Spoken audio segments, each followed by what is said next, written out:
Biscuit, while Spooty is going with our traditional Link. Dark versus light, we'll see who wins. That is an epic battle, as the tales say. But here we go, we're off. This is the only text box. Not quite true, Uncle, but, you know, it's the only one that you're going to see, because we're going to find you in a pit soon. That's okay. 20 rupees right inside of Link's house, and I gotta ask, what are we hoping to see on Uncle today? Because, hey, you know what? If you're new to the current versions of the Randomizer, it may not be a sword. Yeah, and I saw early map check. I believe I saw crystals on Desert and Eastern, and we had a blue pendant on Terra. I believe that was the case, yes. But as far as Uncle, I like to see the bow early because it opens Eastern up. I don't want to see the fire rod. Well, we'll meet halfway in between on that, I guess, and we've got the Cane of Burna today. But yes, in this version of the Randomizer, the Uncle Sword is not a guarantee. It's still possible to get the sword, but the idea behind it now is that you're going to get a weapon that will at least get you through escape. So that could be bombs, the bow, fire rod, not the ice rod though, hammer, Cane of Samaria, Cane of Burna, and of course there is still that chance of a sword. But the idea there is that each of these weapons will still get you through the escape sequence, whether it be through creative use of magic. Some of these aren't the most friendly on the usage department. Cane of Burna can be a little bit tricky at times. We'll just see how it goes. Yeah, I know I've gotten close a couple times to almost soft locking with Burna, but... And there are save and quit measures put in place based on different locations throughout the escape sequence. Zelda's jail cell being one, and I believe once you get into the dark sewer portion, where if you were to die or to save and quit, you'll be able to restart at a location with a certain amount of magic, or a certain number of bombs, for instance. It's not the easiest thing for some of these items. Bow is definitely going to be one of the easiest, but Cane of Burna, you know, if we can at least get through this first couple of areas, there are 5 small magic refills located in the back of Escape in the sewers area.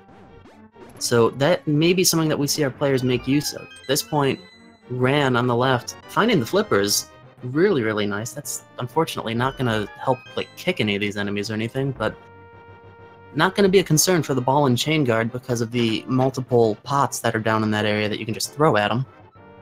So at this point, there's only the one more enemy that is a required kill, that Key Rat, at the very, very end of Escape. Yeah, and I know main thing I've noticed too is Spooty is actually doing a lot of extra kills when he can. I'm guessing going for the bomb drop, where Ran is just kind of killing what he needs to. Yeah, because either which way, no matter what you start with, that bombable wall at the back of Escape is still the thing. So somewhere in your mind, you're thinking, I'd like to find some bomb drops from enemies. I need to conserve my magic at the same time. I need to find that balance. But I don't want to necessarily double dip the escape sequence at all. Or the back end of it, really. It's not the full thing then, but they can be tough. As we see, Ran is already making his way out with Zelda. Spooty picking up the big key from the ball and chain guard. Nice kill with the 2 pots. Yeah, I had a little bit of trouble the first time down. I think he got hit by the green guard with a pot and it missed, and then he was kind of getting blocked by the green guard as well to come out.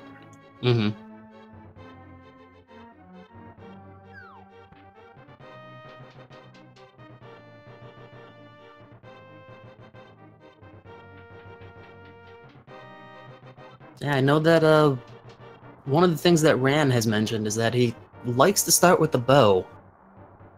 Unfortunately, like we said, that wasn't the case in this time, but perhaps another time he'll be happy with that. Yeah, and at least they know it's not going to be a complete troll like it has been yesterday with a bow. I think it ended up being in GT twice.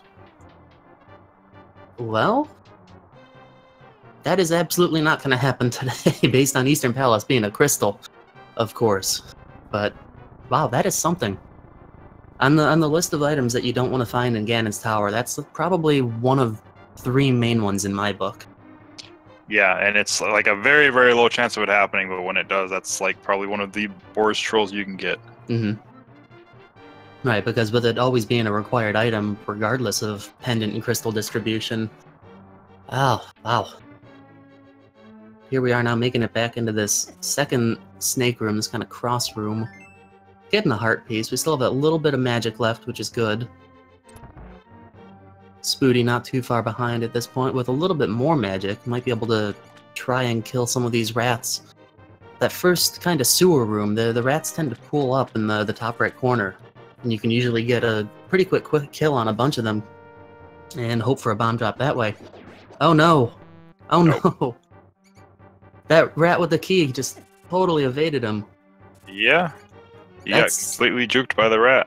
That's one of the trickier parts of this. Fortunately, he can go back a couple of rooms and pick up a little bit of magic. Spooty's gonna have to be a little careful too, because he used magic to get some of those rats for the bomb drop, but didn't get one. Unfortunately, not picking up a bomb drop, but here we go. We'll see an instance of this save and quit right at the start of the sewer section. Spooty trying to figure out which rat is going to have it. Oh, he's going to do this save and quit as well. That's, you know what? That's one of the unfortunate things about the Cane of Burna is that it actually has a fairly high initial magic consumption. And even having that little bit of a bar, it looked like about 1/8 of a bar, maybe a slight bit less. It seems it's not quite enough to initiate it. I think I've actually had that happen, so that's where I'm basing that knowledge off of. So that chest is already still open for you, Ran. But going left in that little tea room, there is a pot that has a little bit of magic in it. Yeah, they hopefully should have enough with a quarter bar now to get through, but... I think our runners are going to be just fine this time. See, this time the rat is just kind of cornering himself. Ran making absolutely sure to get him, take him down. You know, most of the time, that rat stays on the left side, whether it runs up or it's just kind of down near that left torch, but it's unfortunate when it just runs all the way to the right and you're not expecting it. Yeah, especially if your weapon's something like bombs, because it can make it extremely difficult at that point. Yeah, definitely. Yeah, one strategy I've heard people do with the bombs is to actually run into the rat, like as the bomb is exploding. That way you'll take damage from the rat, not the full heart from the bomb, because the iframes are still going off from the rat damage. Yeah, that's typically how I've been doing it when the rat runs off to the right, at least. But either way, we clear escape, we are through, and we're going to see what's out in the overworld. Now, some runners will diverge at this point, actually. It might be a common strategy to head to the left, head kind of northwest, check the lumberjack tree like Ran seems to be doing in the Lost Woods, but we've also seen people that have made an immediate right and go and do a hula hand strat to get a bunch of early money. And the third strategy, which I have yet to see anyway in this tournament, is was actually something that was fairly common in the spring tournament last year, the spring standard, is to save and quit out of escape and go straight to the South Shore. Although I would suspect that play to be a lot more common if we had a sword or another viable weapon. And speaking of, did you see what's on that ledge? I actually missed that. I'll get another check here, though. A rod? Spooty's taking a couple of looks. Ran went up high enough that I could see the top of it. It was the hammer.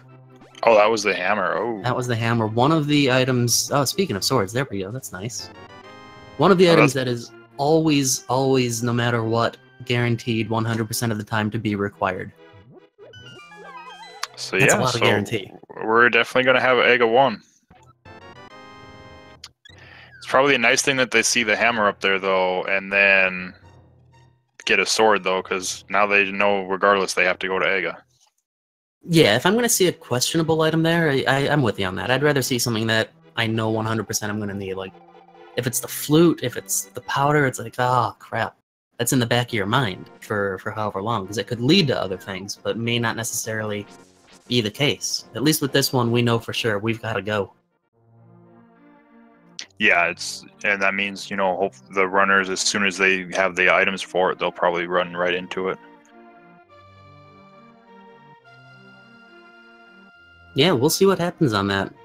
Some people prefer to wait until they have the boots, for instance, because then they can just go straight there and actually get it. Other people like to do it as soon as Aga Tower itself becomes available, which at this point would be either between another sword, the cape, and the lantern. Yeah, assuming they don't know dark strats through AGA, which I don't think a lot of people practice because usually you never have to go in there through the dark. And it's kind of rough in there too, especially the longer room with the guards that you can fall pretty much anywhere. Yeah, I would say that's an extremely rough couple of dark rooms, and it's like an entire 2 floors of the tower, I believe. So Ran actually taking a little bit of a different route through Kakariko. Not too bad. I actually really enjoy it. When you don't have bombs, there's so many things in northern Kakariko that require bombs, so he decided to head down first, buy some, and then check these southern areas, and then come back up through the rest of the village. Nothing at the race game, nothing at the library worth mentioning. I think one of them was a rupee. But we see Spooty now in the bottom of, well, I guess that being a basement implies that it's the bottom. In Blind's house, finding the power glove, finding 10 arrows, that's fun. Heart piece for another container, not bad, and 50 rupees. Yeah, got his bomb money back. That's true. And a green potion. You know what? One of my favorite items to find in Kakariko is a bottle. That way you can just take care of all the, like... I guess Sick Kid's not really a side quest, but it's another one of those things that you don't have to put off until later now. Yeah, it's easy to route it in since you're already there.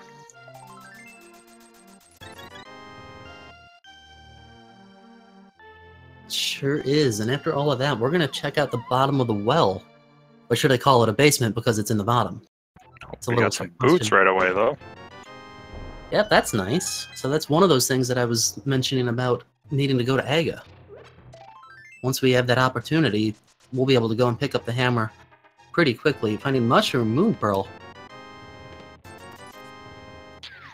Everything in the well.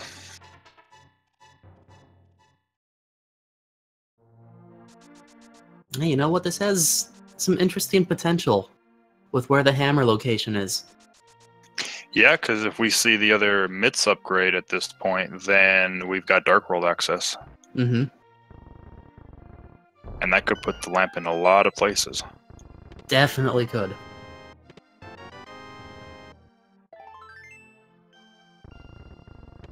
I mean, until we get that chance, though, to take care of Aga Tower, that hammer is actually going to be a direct roadblock on many dungeons.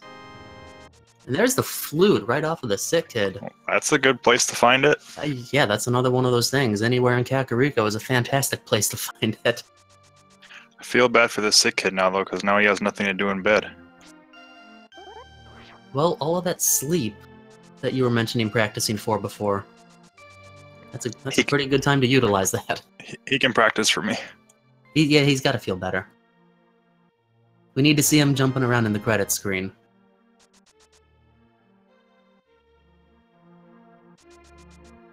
So this makes travel quite a bit faster. Not having the mirror, not having the hookshot doesn't allow us to do too much up on Death Mountain, but that is at least an option to take a look at what's on top of and inside of Spectacle Rock. And remember, the old man is not actually in sequence at this point if they decide to go that way. Travel across the world now is going to be considerably easier. Yeah, it's definitely a speedrun with flute and boots right away.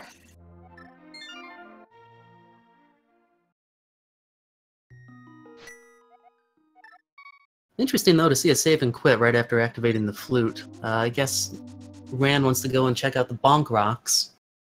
Ran also already checked the library and the race game before. Mm-hmm. This is true.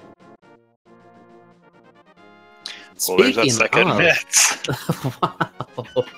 Well, there's our Dark World access. So flute, not flute, lantern can basically be anywhere now.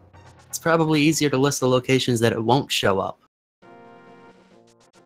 Yeah, because they have pretty much full Dark World access because they've got flippers so they can get to the eastern part too. Oh, but here we go. Yeah, neither one of our runners were able to get a bomb through escape due to the limited magic of Cane of Burna. So, nice memory for Ran to come straight back in here once it was accessible. And we'll see what we find. We have, ironically, bombs, a heart container, and a dungeon map. So we'll just save and quit out of there while Spooty is taking a poke through, and a couple of spins, through the mini Maldorm cave.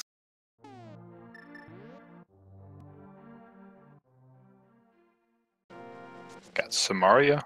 Oh, there's the mirror. Samaria, mirror, and a shield.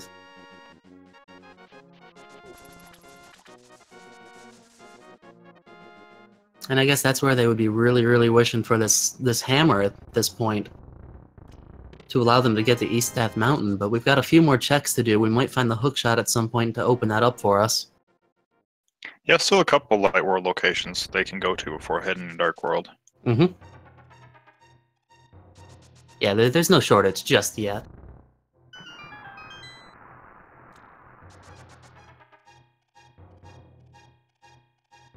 Ether and Ice Cave.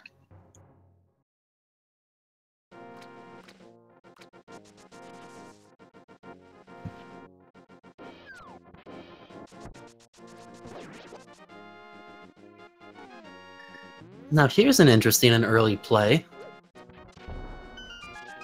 I mean, hopefully we'll get a Dark World map check too, but coming to the Misery Mire area at 15 minutes is not something I commonly see. That looked like Bombo, so it was a pretty quick check. Yeah, it was a pretty quick check. I didn't catch it either. 5 and 6 are Misery Mire, and I saw Skull Woods was our green and Thieves Town with the red. That looked correct to me. Yeah, we have a vanilla Ice Palace and Misery Mire today. And there's the Quake Medallion, so if that quick little glimpse is what I think it is, we still don't have the right medallion. Although this is not an item set that you would want to go into Misery Mire with anyway. Oh no, not at all. Picking up a blue boomerang on the desert ledge. It's not bad. There's actually a couple of really, really nice strategies you can use with that boomerang, especially in Ganon's Tower. Yes. Not to mention, at this point, it's the only way that we have to stun certain enemies. We never know what the stun prize pack is going to be. Could be a fairy, could be a full magic, could be 20 rupees, so either way, there's a lot of use out of it. He'll see if we get to check that.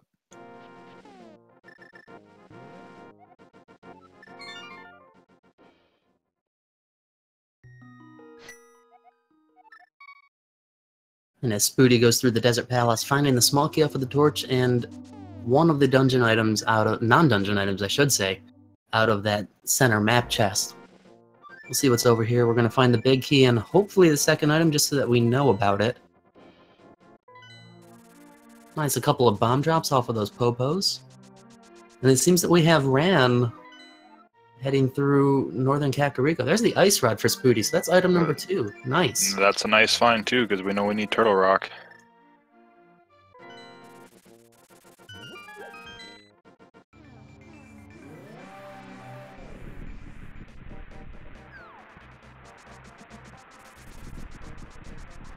And interesting, we're actually seeing 2 of the same plays.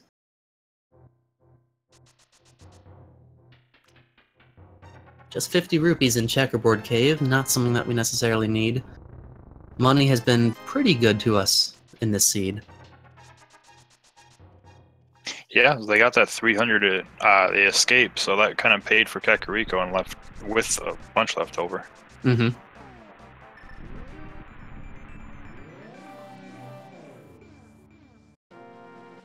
And we'll see, hopefully Ran decides to take a peek through the Desert Palace the way that Spooty did, before heading off to wherever we go next.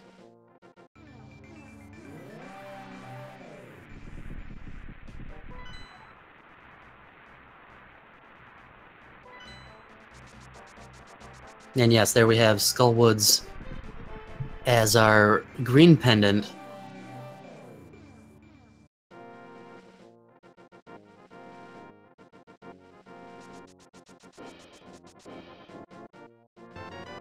Looks like Spooty's going to follow up with a Bonk Rocks as well as checking out the escape and checking those 3.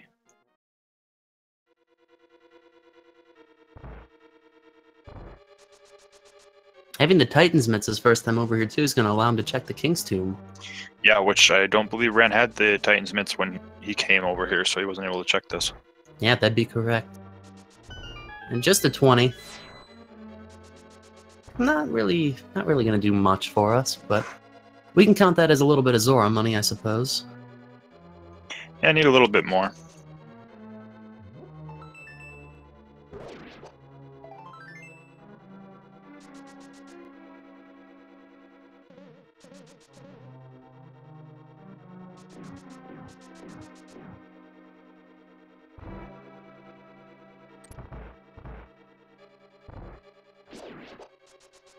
We'll see if Rand gets the same bomb drops, too, off of these Popos. It depends on where we are in the prize pack. Got one of them. I know that certain types of enemies actually share a prize pack. I'm not exactly sure who the Popo shares it with. That he wasn't quite far enough along in the progression to get two of them. Yeah, I mean, he didn't. He didn't pick it up anyway. It was just a curiosity. It's one of those analytical things. And he's got the same idea. Might as well check out everything in this area, including Agana's cave to the east. Yeah, it's typically one of those things that's hard to route in until you come into the Desert Palace area. Mm-hmm. Yeah, because if you don't have a means of like fast traveling over there, or if you have the book, for instance, then you've got a reason to go to the desert area. Otherwise, it's just kind of out of the way.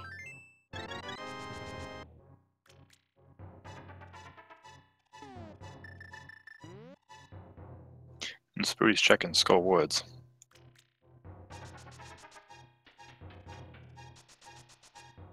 Yeah, it still seems to be the popular play after you enter the Dark World from Outcast to head north first and check out Skull Woods, and still seeing no shortage of good items in that dungeon. Yeah, not as good as it was. I believe it was V27. Skull Woods was like a god, and there was always something in there, pretty much. But I guess when certain things become the norm, it's just part muscle memory.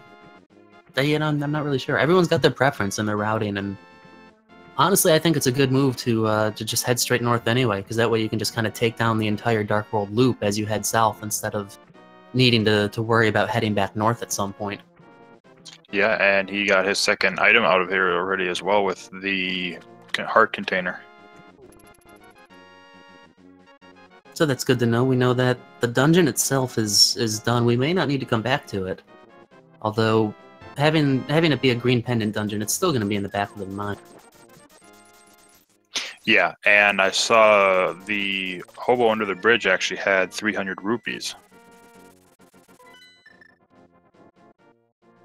Probably should have given that money to that archer that was just wasting arrows off the top of the bridge. What was up with that? Not sure. Hyrule's finest.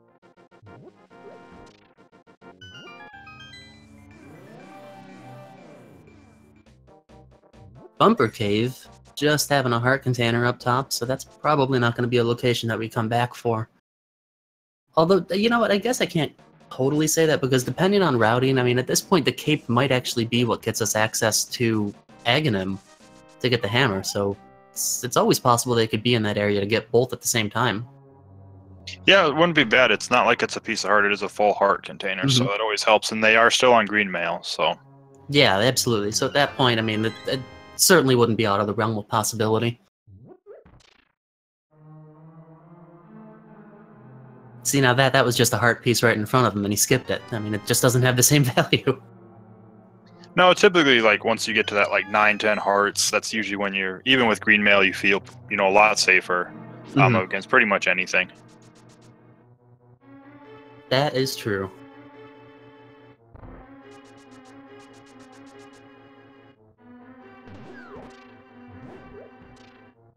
Oh, Rand getting grabbed by the wall master.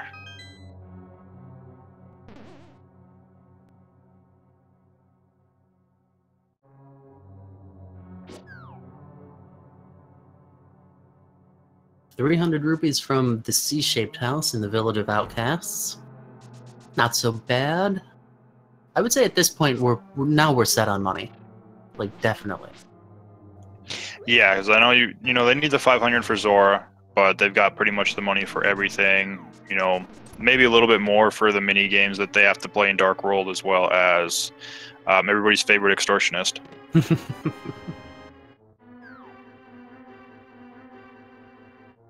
Yeah, between the Outcast games, the chess game and the digging game, that's 110 rupees. Not uncommon to make some of that back up, though, especially from the digging game. Of course, we're getting 21 of those rupees back right now.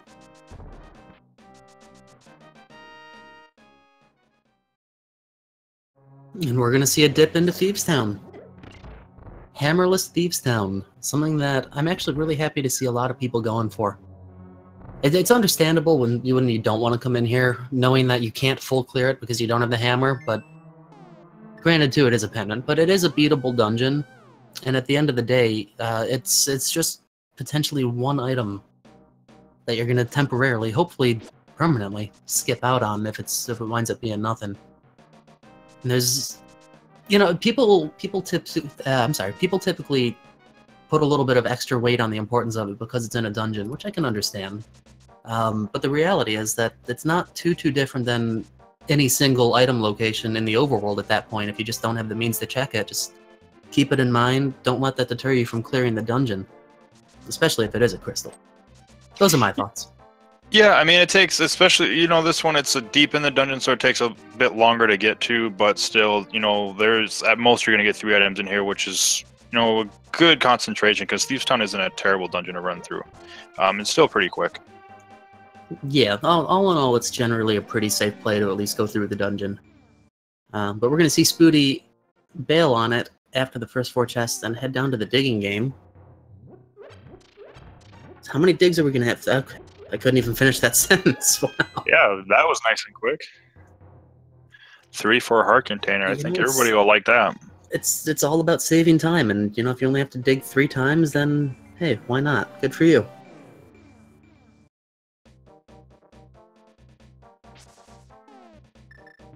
But we see Spooty's routing here, going to the digging game first, and then getting the blacksmith. The reason for that is because you can't actually play the digging game when you have a follower with you. So it's a common thing that you'll see people do, is go and play the digging game and then come on back up here and take care of these things. Something interesting that could happen too is if Spooty knows it, it could do the fake powder glitch right now and do Batman while he's here. That is such a fun glitch. The blacksmiths are boomerang smiths today. The boomersmiths.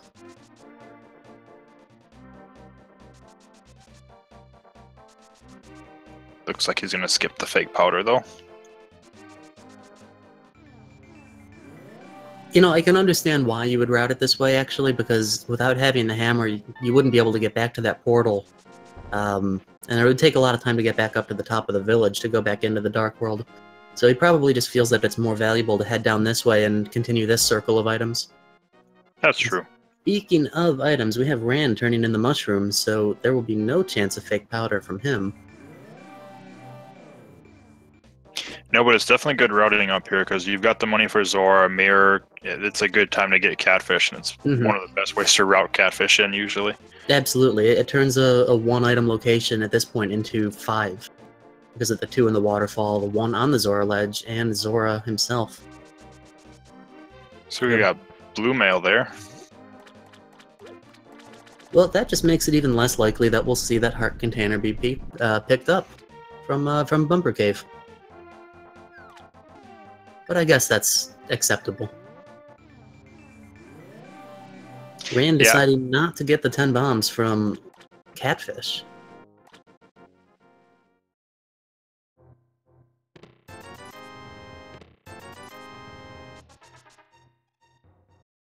Just 40 rupees in the waterfall.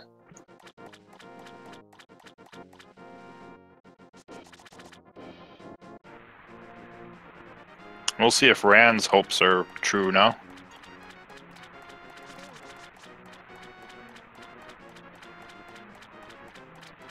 Well, I mean, 1 out of 5, but that item has the weight of 5, so I'm going to call that a win. Yeah, I will too, especially since that gives Death Mountain full access now. Pretty much. There's a lot that we can do there. Nothing on the northwest end, because we still... Actually, no, I'm sorry, we have the mirror, so I take that back. Yeah, Death Mountain's pretty much entirely clearable at this point. I was thinking not having the hammer would hold us back, but that is not the case. Don't listen to me.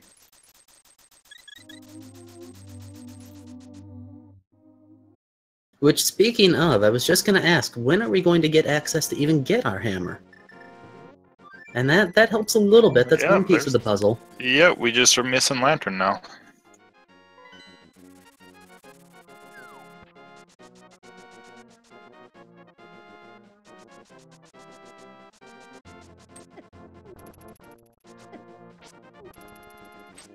Ran having a little bit of trouble with these guards around the bridge. They are not too friendly.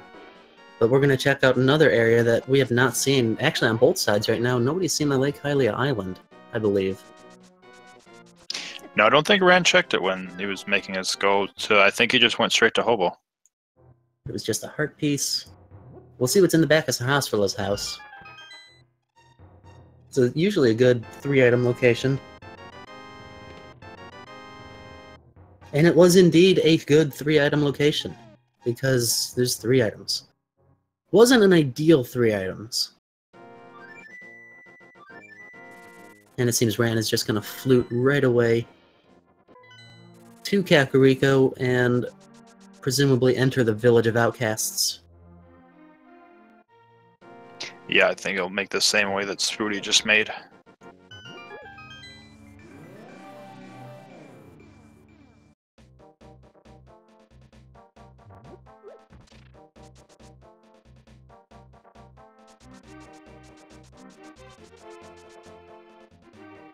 Yeah, I'll be curious to see. Are we going to go all the way in Thieves Town, or just stop after those same first 4?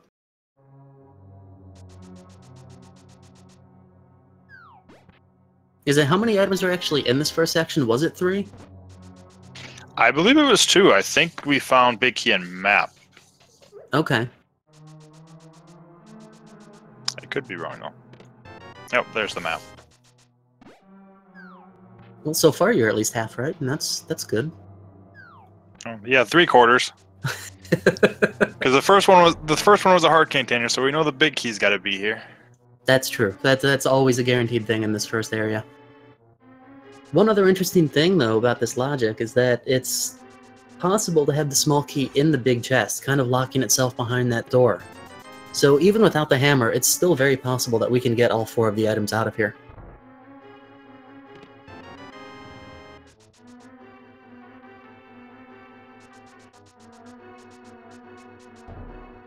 And it seems that spark is having a little bit of a derailment.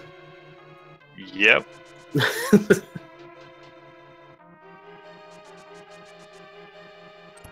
always fun when you see just random shenanigans like that in this game.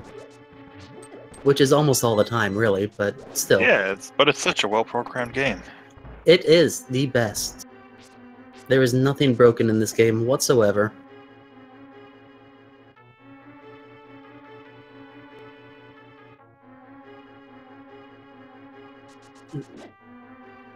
We'll see if Spooty takes the 10 bombs. So you see Spooty actually bonking off of that wall before the catfish throws his item out. And that's not just for a cool kind of look. There's actually a very real purpose for it. When you bonk off of that, the game puts you in the perfect X coordinate, so that when you mirror, you actually save about half of a second on that Dark World transition. If you move left or right at that point at all, it cancels it out because it is based on your X position. But I mean, if you know how to do the quick warps throughout pretty much the entire game, I mean, how many warps, how many or dimension transitions do we do throughout the entire course of a run? It adds up pretty well, actually. Yeah, time saves are time saves.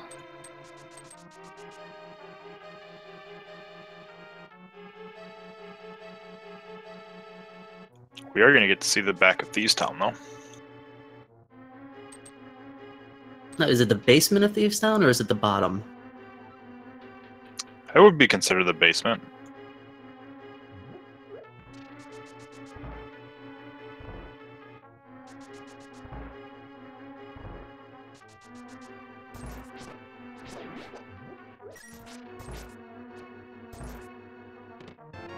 And we find a small key there, so something is going to be in the big chest. I wouldn't mind seeing a quick pause so that I could tell whether or not it's going to be a map or compass. Well, not the map, we found that.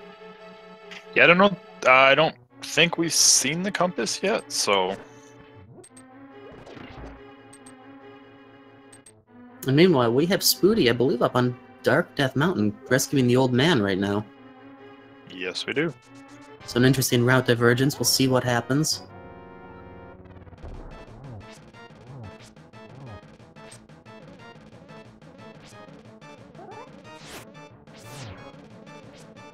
And immediately deciding to head to Eastern Death Mountain. Tower of Hera is accessible, it's a pendant, so probably not carrying as much of a weight in our runner's mind.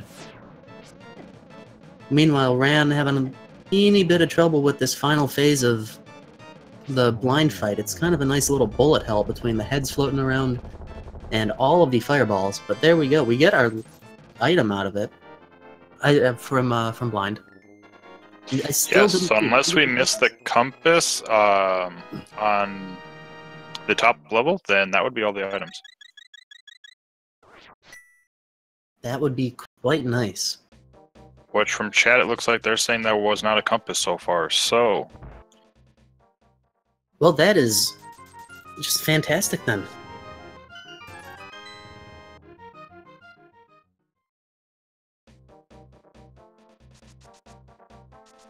And SpootyBiscuit up on Paradox Cave, finding magic powder, the bombs. The bombs, as if it's the only bombs in the game. A little bit of money, so magic powder being the big thing out of this portion.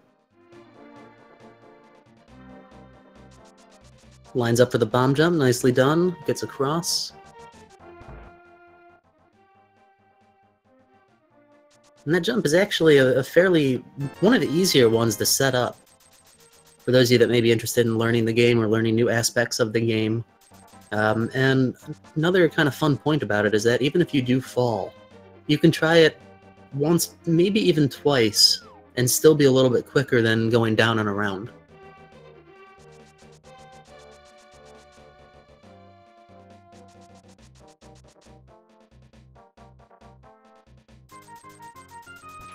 Okay, see what Spiral Cave has. Just rushing right through that cave thanks to the boots. And good jelly cooperation too, to not be electrocuting anybody. Get the Sank Heart. Now, Sir Linkalot, what exactly is the Sank Heart?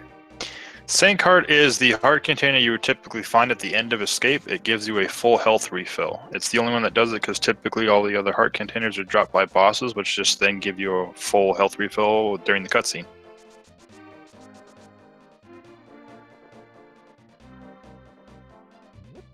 Thanks for that.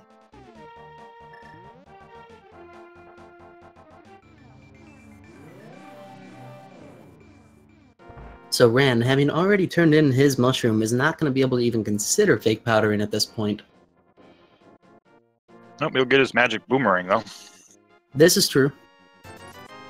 Number 2 out of 2, the only 2 in production ever. There's the cape, which... well, doesn't really help us too much right now. But there's the cape. So since we know we're pretty much at Hammer, I think it's like Hammer, Bow, and Bombos. Where do you... yeah, Hammer, Bow, Bombos, and Fire Rod. And then the Lantern. That's true, so not too many items left. Hopefully something pops up in the hookshot. Well, there's one of them. Oh, yeah, there's the bow. And that's a pretty big one, too. So we haven't seen any of our runners head into Eastern yet. Interesting thing is that, by sequence, Eastern Palace and Pod wouldn't even be clearable yet because we still don't have the Lantern. So that's got to show up. I don't think they've really done anything out of sequence, though, so that when we find the Lantern, it should pretty much be entirely within the logic at this point. Yeah, I think the only logic break we've technically had right now, and I think it was just the heart piece, was the old man that they picked up. Mm-hmm. Yeah, that sounds about right. And Ran is going to pick up his blue mail from the Circle of Bushes cave. The small key in the basement of Hera. That's the last thing you want to see. That would be really, really rough right now. Oh my. I mean, Hera's a pendant, so maybe it's inconsequential, but any progress in the Tower of Hera right now is firelocked.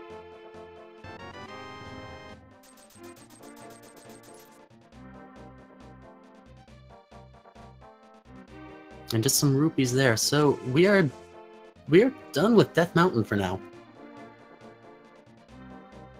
What's next, Spooty? Where are you going? So I would say I don't think Spooty even checks Ashtrala. I don't believe so. But it seems like we're gonna head to Eastern first. Not a bad idea. With this much health, the dark rooms are really, really... I mean, not much of a threat. The only thing to watch out for is that the Igors in the second dark room are still going to do a full heart of damage if we wind up getting a little bit lost there, losing our bearings. Yeah, no fire rod means you can't just kind of peek to the right and light that torch for the room. Mm-hmm. Yeah, I believe there's 3 torches in that room in total. So if you look to the right or the left, and then I believe there's one straight ahead from the entrance. Options are pretty good there to be able to see, even if you don't have the lamp. But you do, of course, need the fire rod. And just go ahead. I was gonna say, Songli's, they could try to go get Hammer, but that would require them to do Aga in the dark. They still don't have the lantern. Mm-hmm. Yeah, that's what we're waiting on before going to get the hammer.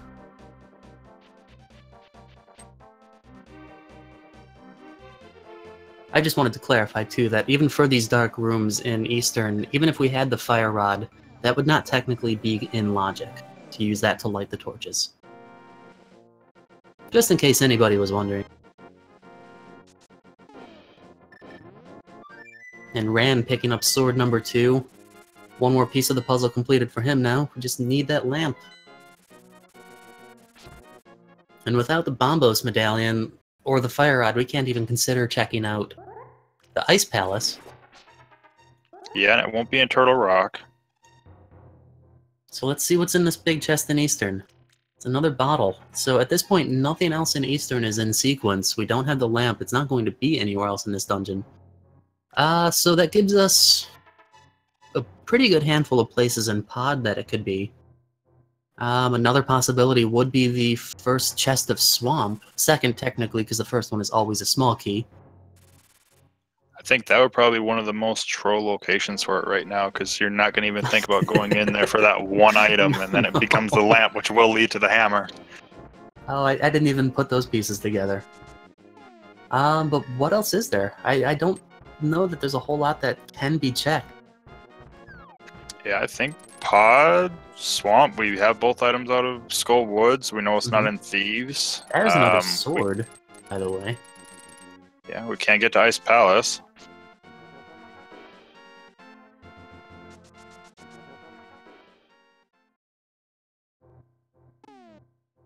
Well, so yeah, I think it's gotta be in. It's either gotta be, and it can't be in Hera. We know that. mm-hmm. So yeah, I think it's gotta be Pod or Swamp. Well, I mean, let's take this a step further. If we happen to find the fire rod somewhere, then it could be in Hera. Yes. That seems... that seems pretty silly. I guess really all we can do is just wait and see. So let's get a little poll going, guys. First off, chat, how you guys doing? Hope you're enjoying this. Where do you think our lantern is going to wind up? Where are we going to find it? I mean, the magic bat is still another option, because we can mirror there and use the powder. Yeah, powder. We did get the powder, so it wouldn't even be a glitch anymore. Mm-hmm. That's true, it would be entirely within sequence.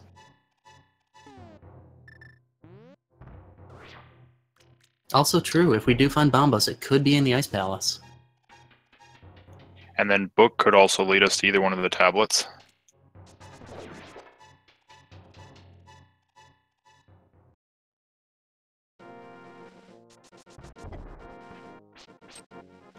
Yeah, I was actually just about to say what Songli said in chat. I just looked at the pendants. The lantern could actually be on pedestal. Assuming we find the fire rod, yeah, no, it absolutely could be.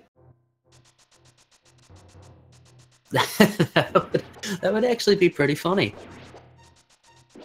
Let's consider this for a moment. Palace of Darkness, Swamp Palace, Ice Palace, and Turtle Rock all require use of the hammer in order to get through. So all of those are crystals, which means that the lantern being on the pedestal is entirely possible in order for us to get to the lumberjack tree to get the hammer to then go and do those crystal dungeons.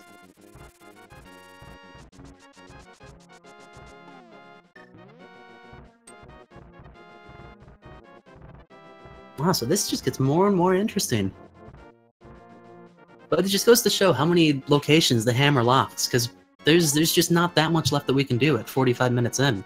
As we see Spooty using our currently only Dark World access, the Village of Outcasts. They have to go all the way around the world just to get to the Palace of Darkness. First stop looks like it's going to be at the Magic Bat, though. I mean, it's not a bad check because you're here and it's you can't do anything. You're losing the location, so you might as well check it. Yeah, absolutely. At this point, you just kind of need to check anything that you go by.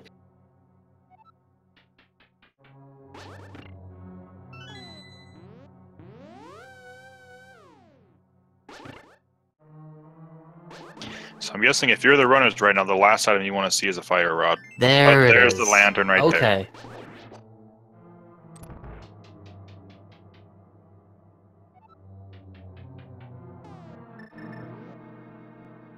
And Ran, unfortunately, not seeming to realize that this next area is going to be fire locked.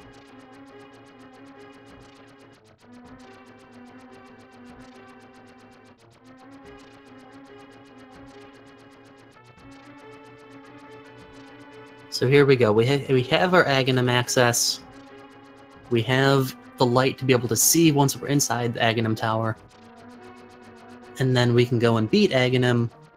And then we can go and get our hammer and just let Thor's Rage rain down like on all of Hyrule, because this was a little bit silly. Yeah, definitely. And let's see, because at this point we know where hammer is, but we're Fire Rod and Bombos away from go mode with that hammer. Yeah, that's it. So we're fairly close once we get through this next segment. Yeah, there's still a small hope for pedestal seeds if chat wants a pedestal.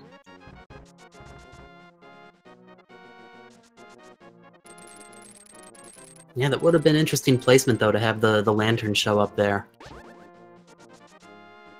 If it would have been, I would have loved to get the runner's reaction when they actually find the lantern on pedestal.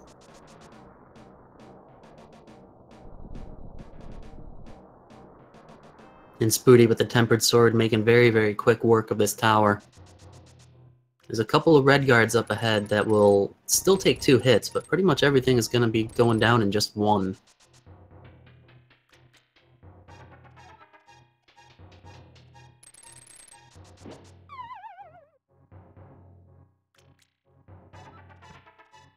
So we have Ran checking the Super Bunny Cave.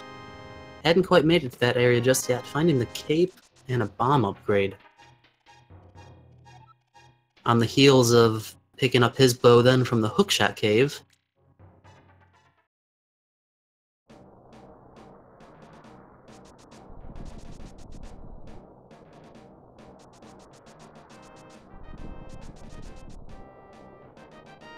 Which I'm guessing might lead him to Eastern because he didn't check that yet.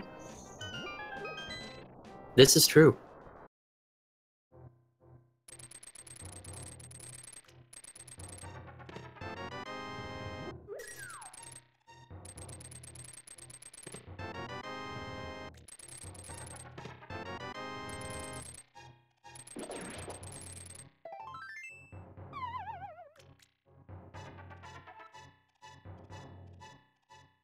And that's it, just those couple of items out of Hookshot Cave. We're gonna head a little bit further west, I guess. He's got something else in mind. I'm not sure what else he has in mind because we can't check the tablets. He already did Hera. Unless he didn't check Spectacle Rock. Ah, that's very possible. Yeah, because of the initial routing going straight to East Death Mountain, yeah, it's very easy to not actually see those when you check the Tower of Hera, because they're not immediately on screen. So that makes sense. Meanwhile, Aghanim, I have no idea how that fight's going. There's at least one blue ball.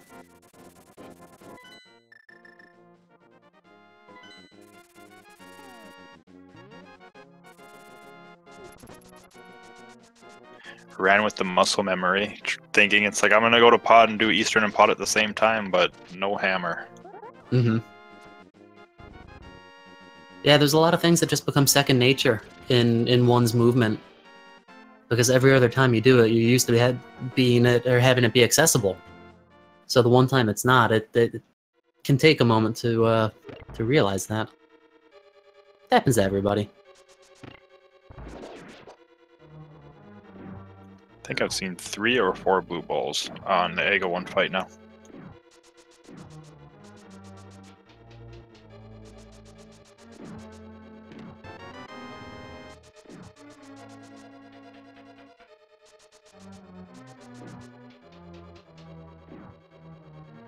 So that's that, just a quick mirror.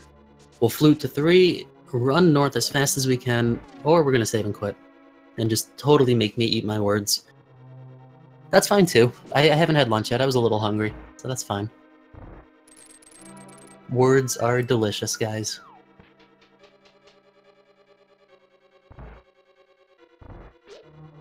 And the crazy thing about that hammer, especially with bow and everything they have, that opens up a lot for them to check for those last 2 items they're going to need.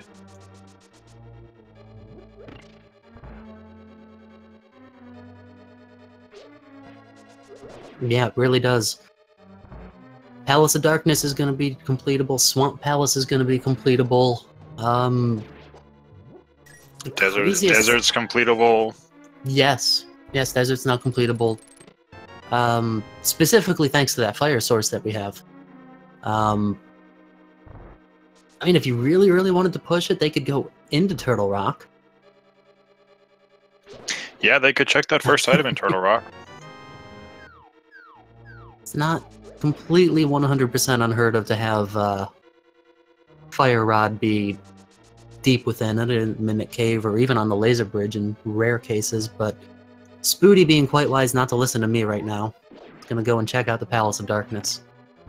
Oh yeah, they haven't even been inside Palace of Darkness yet, so it can full clear it. And yes, Gildan, right now, Pedestal Dream is Bombos only.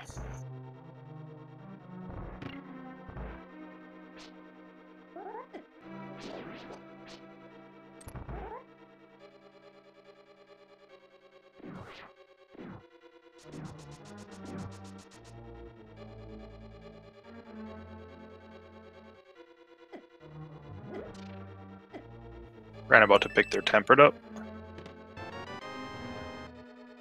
Had a little bit of trouble damage boosting through those anti-fairies. Picked up one of the hearts there. Both of those pots actually have hearts. If you ever find yourself in a pinch in those situations, it's a pretty good thing to keep in mind.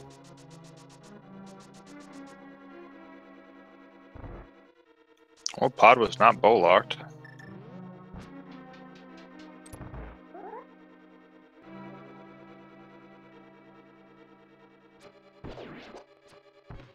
Let's see how this goes, this dark room for Ran. Found the Igor. Just need to move a little bit more to make the Igor come down toward you. There you go, nice. Takes him out, picks up the key. Lifted the pot, got the magic, and heads upstairs. Nice, that was a really, really efficient dark room.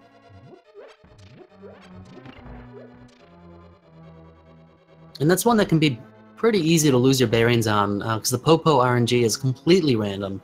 There is no set pattern for what they're going to do or how close to you they might get. And if you get bumped by one thing, it's just it can totally throw you off.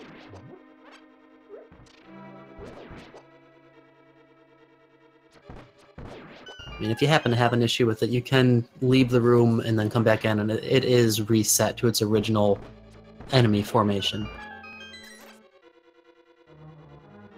But here we go now. We have Ran going for Armos fight in a traditional NNG fashion, standing up at the top, firing a few arrows to the right. Got hit a little bit, but that's okay.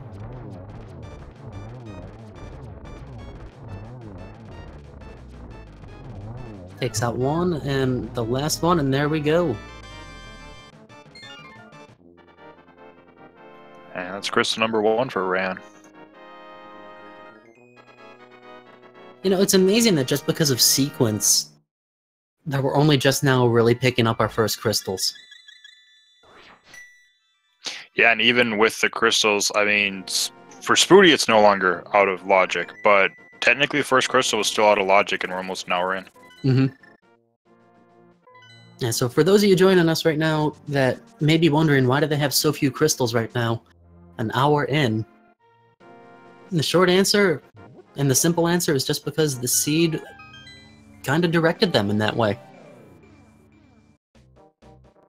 Not having the lamp for quite a bit of time, not having the hammer for slightly longer, and Ran at this point still not having either, is about to head down, and I really hope we turn right here. We do, nice, so we're going to go and mirror and go visit the magic bat. Pick up the lantern, and Ran will be quite on his way.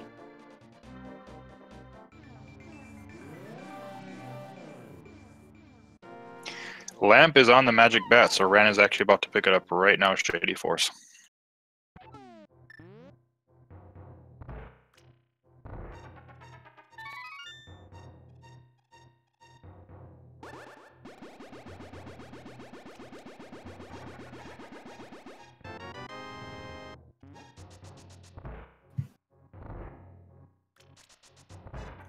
It was interesting that they decided to put it on Magic Bat, because it's like it's put behind a place where I know a lot of runners usually only go there with hammer. Mm-hmm.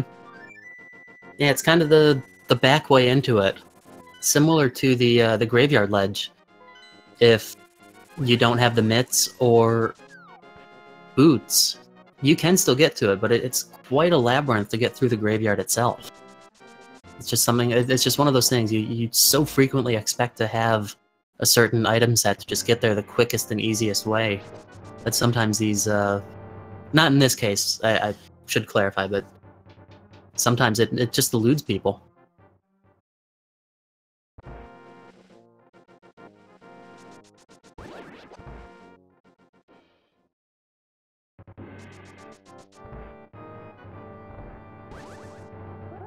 Spooty must have taken a little bit of a detour in Pod. I guess finding the big key early would have inspired him to go straight for Helmasaur, and then come on back in and clear out the back half. Yeah, Spooty kind of go moded found it. I believe it was in the bow side. It got the big key and then just kind of went right for Helmasaur.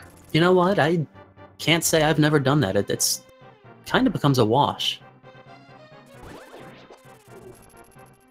Yeah, it's about the. I mean, if you find it in bow, you just have to kind of hammer and then go to Helmasaur, because from the big chest, more than likely that's where you're going to end if you go check all the chests anyways.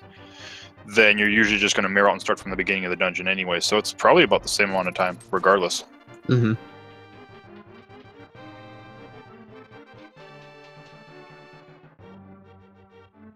Find the shovel in this turtle room.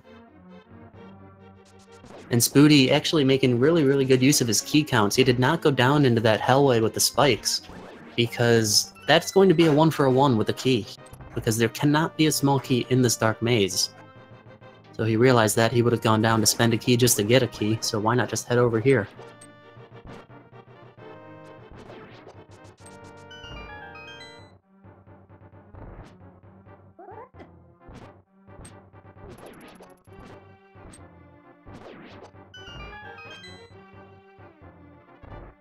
And just bombs in the big chest. So we come out of Pod with a crystal and a shovel, but not a crystal shovel, because you would never want to get that dirty.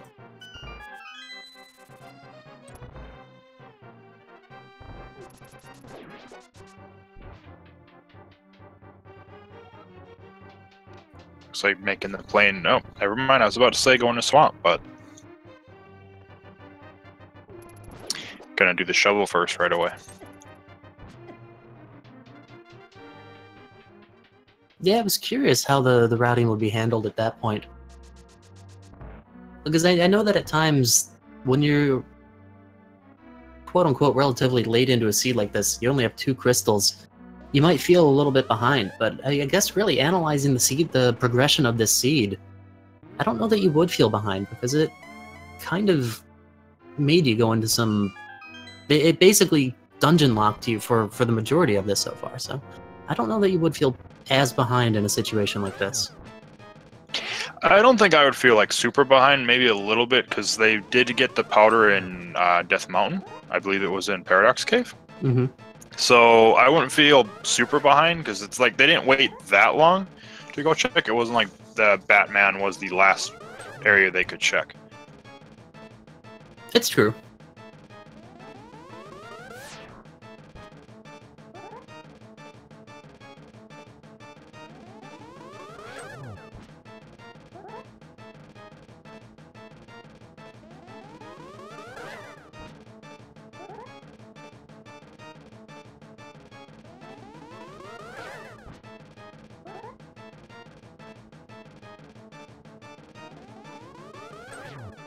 And now we'll have Spooty going into Swamp. The aforementioned Swamp Dungeon, Swamp Palace. It's not a dungeon, it's a palace. By name, at least. As Ran patiently waits for Aga to cooperate and just get through this fight.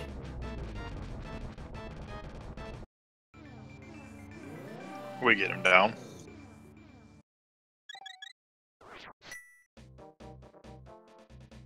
Just 20 rupees from this first swamp location. We have 6 non-dungeon items that are within this dungeon. And what I mean by that, of course, are items that are not small keys, the big key, map, or compass. Those are dungeon items. So we have six locations that we're looking for in this dungeon. And 2 more items that we absolutely need before we can call this a go mode. We're looking for the Fire Rod, we're looking for Bombos Medallion. Silvers would be nice, but I don't know that either of our runners will require it.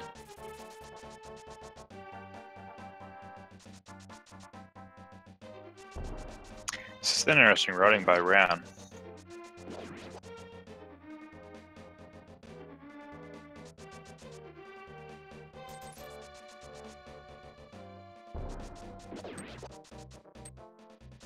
He did not get the hammer, did he? No, he went right from the pyramid after killing Aga 1 to Pod. That... I wonder if that might be a little bit of a muscle memory thing. Or, actually... Nope, I see what he's doing. He's gonna mirror here, leave this portal here. And then fly away. That way he can flute back to 5 and just head straight north, and... it'll be there. Kind of a roundabout way, but hey, it works. Yeah, it was. I guess I would guess I was kind of like Spooty's a little bit more. I would just, immediately mirrored, fluted up, grabbed the hammer, and then just fluted to 5, since you can just get to Pod right that way at that point, especially with Eastern finished already. Mm-hmm.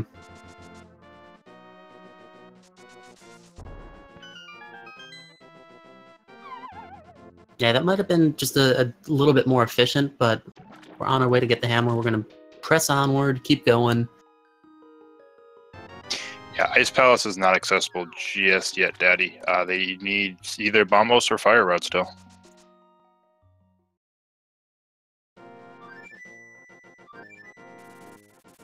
Yeah, that's true. Without either one of those items, getting through the very first room of Ice Palace is just simply not possible.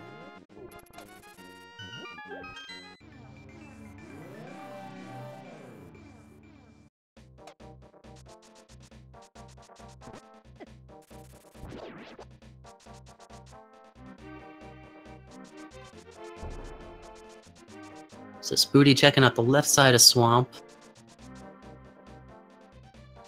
Finding a compass.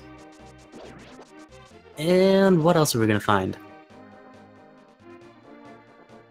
A blue rupee. It's not quite what we were looking for.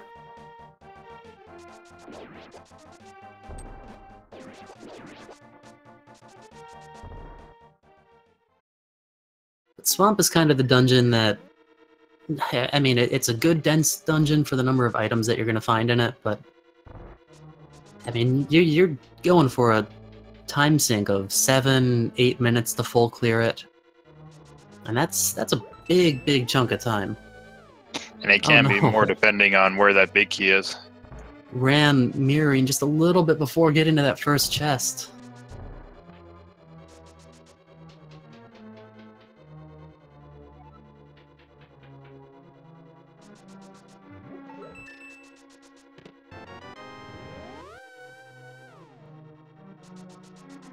There we go, picking it up and moving right on. Might have just gotten a little bit anxious with that Y button.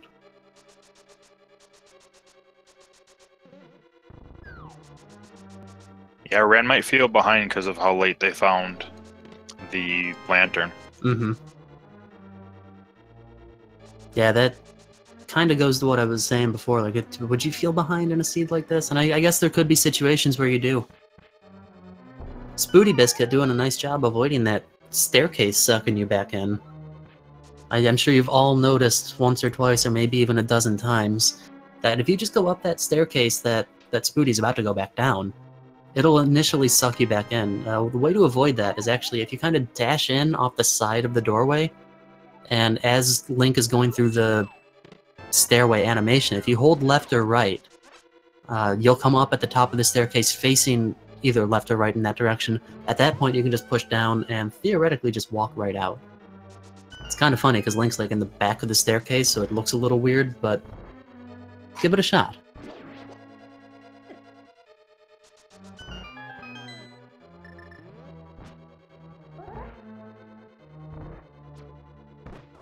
And I believe Argus is going to have the last item here. Props to you if you've been keeping count. This is a dungeon where you've got the hookshot equipped for so long that I just don't know what we're missing at this point.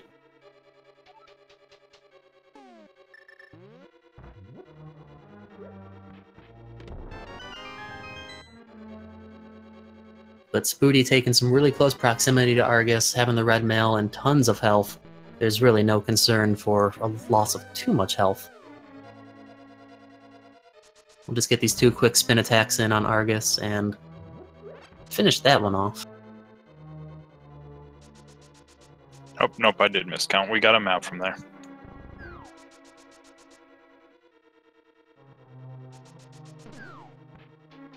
The Swamp Palace is done.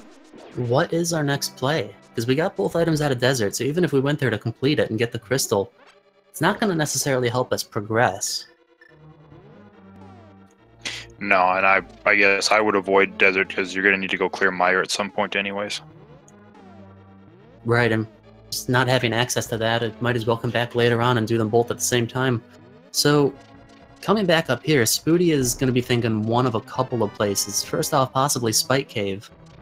Second would be Tower of Hera. Third, possibly in a mode of just, I don't want to say desperation, just like, because what else? Turtle Rock is an option. You can at least go into it. Think that's why he's coming up here, is I don't think there's many places outside of these areas. Yeah, I can think of one place actually that we didn't do because you've already been to the area twice, so why would you think to go back a third time? Would be the Hammer Pegs near the blacksmith. That is true. Because we did not have that chance. There's the fire rod, though. Okay, so game open, mostly. Bombos for go mode.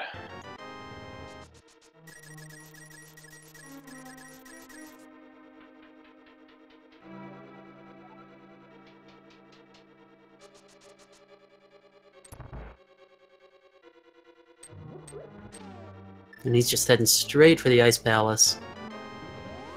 Probably the most anticipated play at this point.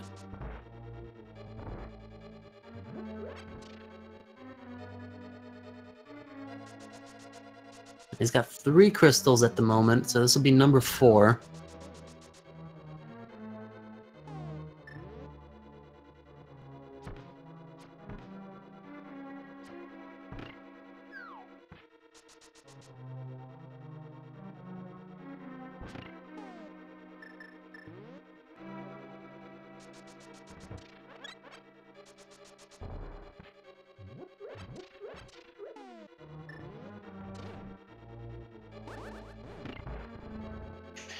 Crazy part about finding the fire rod, though, is that pretty much opens Bombos up to be anywhere in the world now. Outside of Misery Mire and Ganon's Tower. Yeah, that's a true point. It's basically another wild goose chase. But I think Spooty's got the right idea. Just, you know, in a situation like this, keep going for crystal dungeons. Even if you don't find the item you're looking for, you're at least getting crystals. That is still progress. But yeah, you've got to wonder, where else can it be? The positive on this is that Overworld is, I think, like, entirely cleared. So that basically only leaves dungeons. Yeah, because it can't. The only overworld location I think they haven't checked and it can't be there is Fat Fairy. That would be correct. I mean, if we're gonna count the book tablets as well as locations, but we don't have the book yet to really consider those.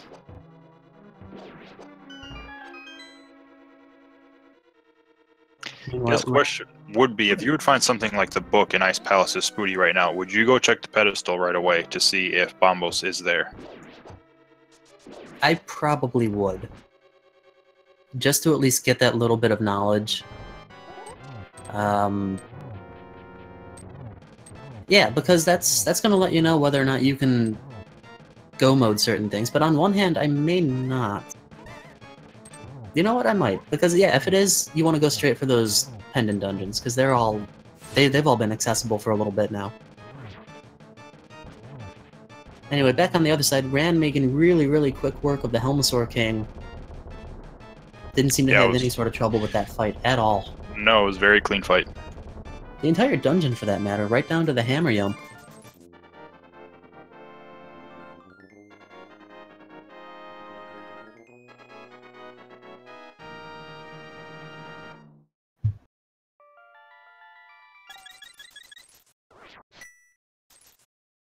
But yeah, on one hand, it's like, if you do find the book, Turtle Rock is fully accessible at this point, and it's, I mean, based on the chances that you might have to go to Laser Bridge for a small key anyway, it's usually a full clear, if not a near full clear.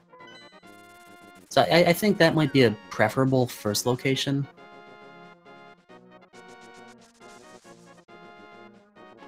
I just feel like, as far as routing, you'd probably save that for last, because there's still the option of Hera. Hera does have one item left in it that they weren't able to get until recently. But pretty much everything else, you know, outside of dungeons is Death Mountain now. That's true.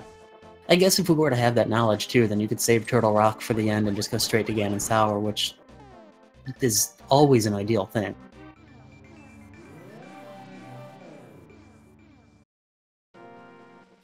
Yeah, Spooty's not aware that Thieves Town doesn't have anything, because he did not go...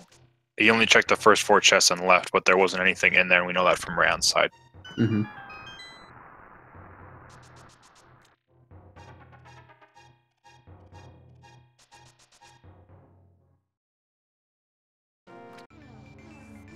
So yeah, should it come down to that, Ran does have a little bit of an advantage in the pendant department.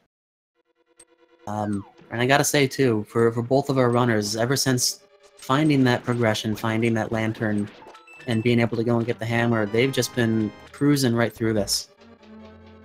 Yeah, I'm following the same path pretty much as well.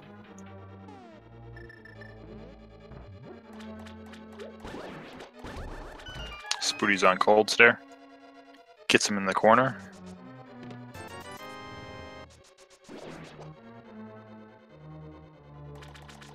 And knocks it out.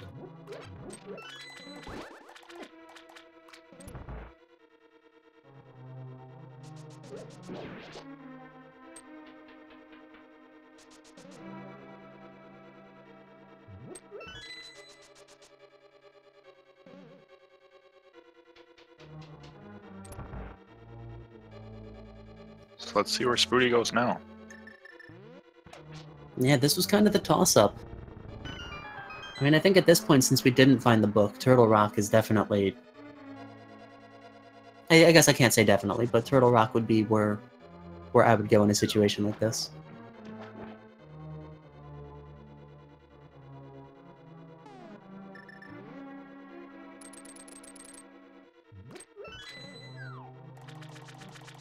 Yeah, I'm guessing go Turtle Rock, do the full clear. If you find it, great. If not, I'm guessing probably head right over to Hera, grab that last item.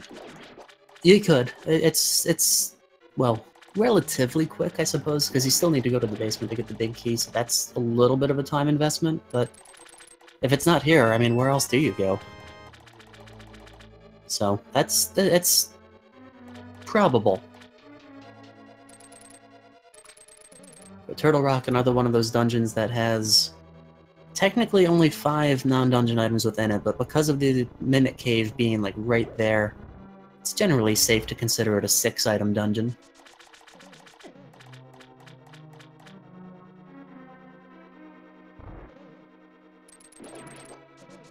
And meanwhile, Ran is just gonna head straight for Argus, I believe.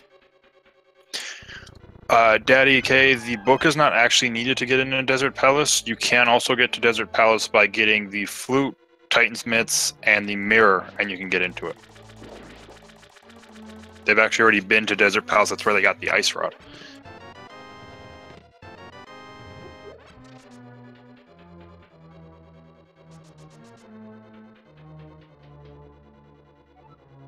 And with Ran finding the big key, we're going to make a trip back upstairs and then back downstairs thanks to the lovely stairwell glitch. And then back upstairs, we'll check the big chest.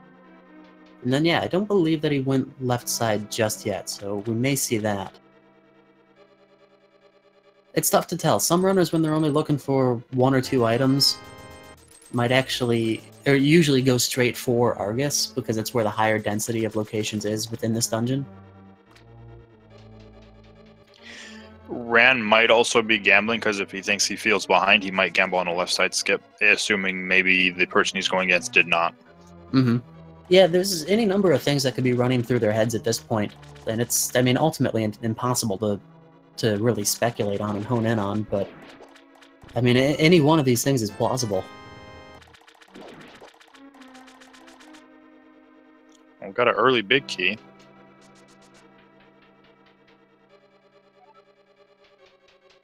That's always a fun thing.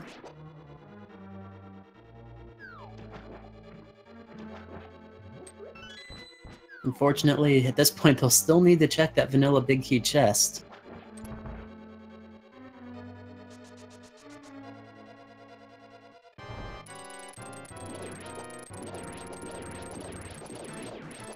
And Ran making some really, really quick work on Argus. Those first few pops that almost... Yeah, I might be wrong. We'll have to ask him about it later on. It kind of looked like the hook speed NMG strat that gets used on this fight, based on how quickly those puffs were coming in and being taken out. Yeah, that was extremely quick.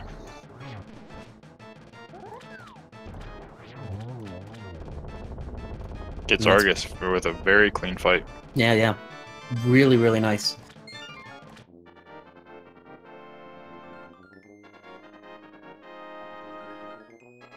It is one of the most, probably the most difficult boss fight to do with optimal NMG strategies. Because that hook speed trick is no joke on it. And then, Looks yeah, like we'll it's see going to him go back in for the left side.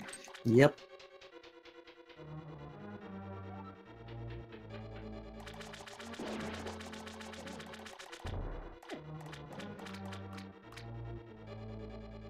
And that's as to be expected at this point. When you're still missing a couple of things for go mode, it's just something you got to come back in and sync the time on. I believe it's about another 2.5 minutes to come in and just check those left side chests. But, I mean, you either do it now or you do it when you're initially going through the dungeon, so...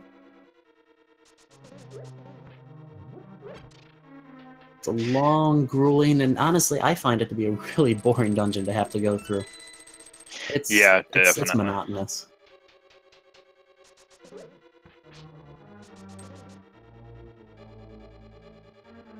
Spooty's heading in a Mimic Cave.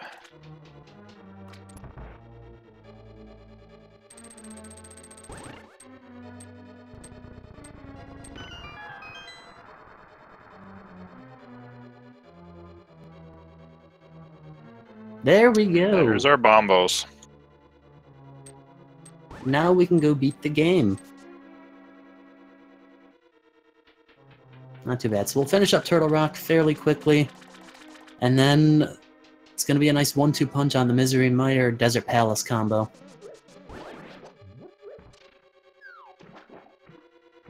Yep, and then all the way back up to Death Mountain to go to Ganon's Tower.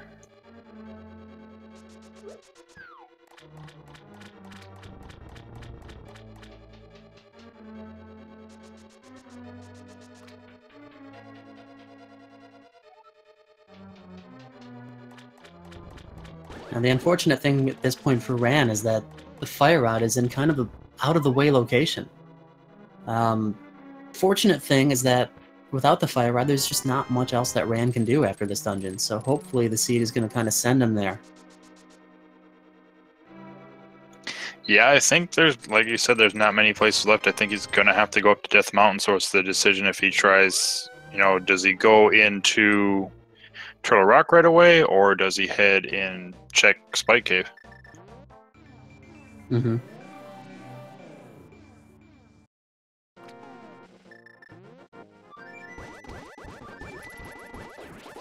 And Spooty not even going to bother with anything on the laser bridge. There's no real need to. The only thing that could be there that would be a little bit helpful might be the silver arrows, but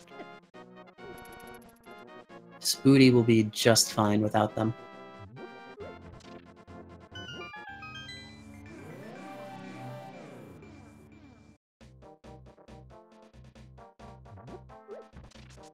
And Ran, yeah, might be going to check one of those other locations that I had speculated on before, as the hammer pegs.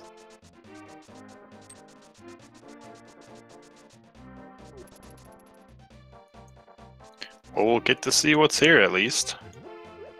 Hey, you know what? That's half of the fun of this. Seeing what's in the locations that the other person hasn't gotten to check.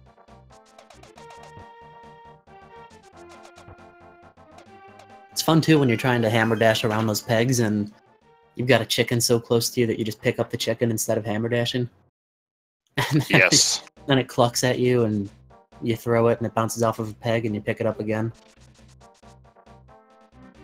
And then you throw it again, and then you hammer dash, and then you run it over.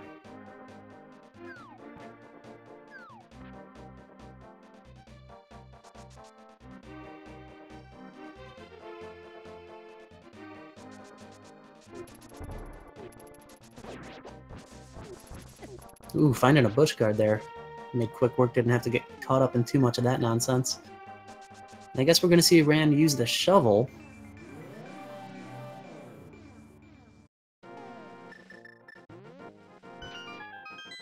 Just uncovering that 5 bomb upgrade. And heading to Death Mountain. I think he knows at this point that Spike Cave is going to be what he's looking for.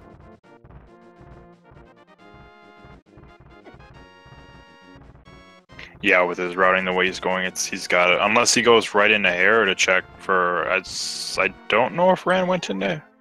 Yeah, Ran did go into Hair, so he might go for the other item right away, but hopefully he goes to Spike Cave first.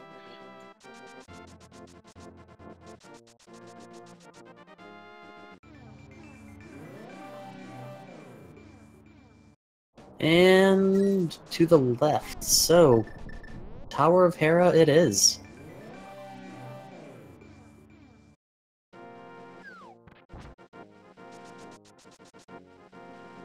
We'll have to revisit that basement now with a fire source. Go downstairs, get the big key, and then we'll see what one item remains upstairs.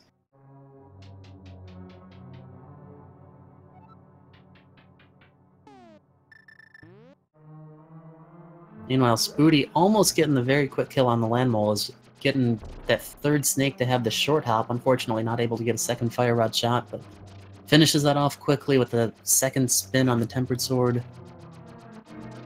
And picks up crystal number 6.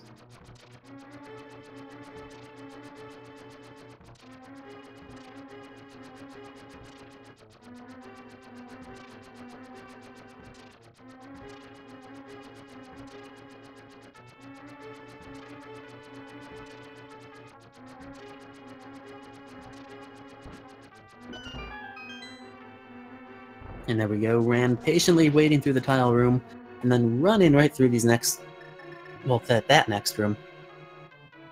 Light these torches, grab our big key, mirror back up to the beginning of the dungeon, and head upstairs. First up is this beetle room that has 3 of our little friends, their little bouncy friends. Tempered Sword is very, very simple for them. Just 1 slash on each will take them out.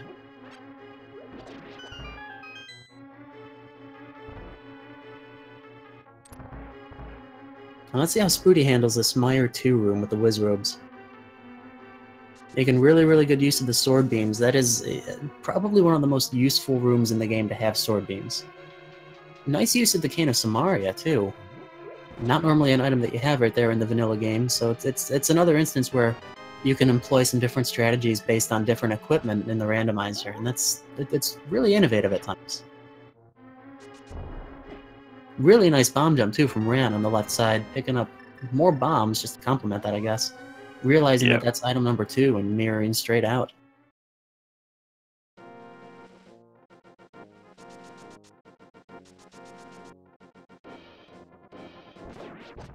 Silver Rose could be at the pedestal still. I know Spooty is able to do Silverless again, and I'm not sure about Ran. This is a dicey play. Remember when I mentioned that possibility of the Fire Rod being in Turtle Rock? Yep, and Ran is gambling. Well, from us and the viewers, the perspective that we have, we of course know that it's not. From Ran's perspective, you gotta put yourself in the runner's mind for a moment. Statistically, it's probably the best chance out of what's left. It's not a play, not a decision that I can throw any sort of fault to whatsoever. The best hope for it, and honestly I don't remember exactly where small key placement was, but the best hope for this dungeon right now is that the left side chest does not have a small key, and that way we know that it's locked by the Fire Rod. It actually did have a small key, though. It did, okay. Well, then the question remains is how deep can we go without the Fire Rod?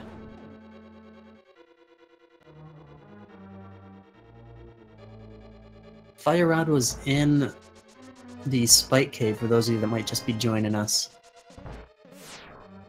And there we go, Spooty finding big key. Yep, fairly early on in the dungeon.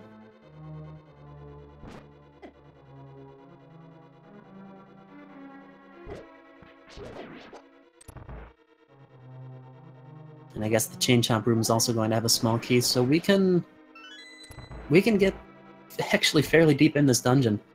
I think you can make it actually all the way to Laser Bridge. They might be able to. The interesting thing, too, is that they're still going to at least pick up the Bombos Medallion here, which may send them to Ice Palace. Even actually, it should send them to Ice Palace, following logic at that point.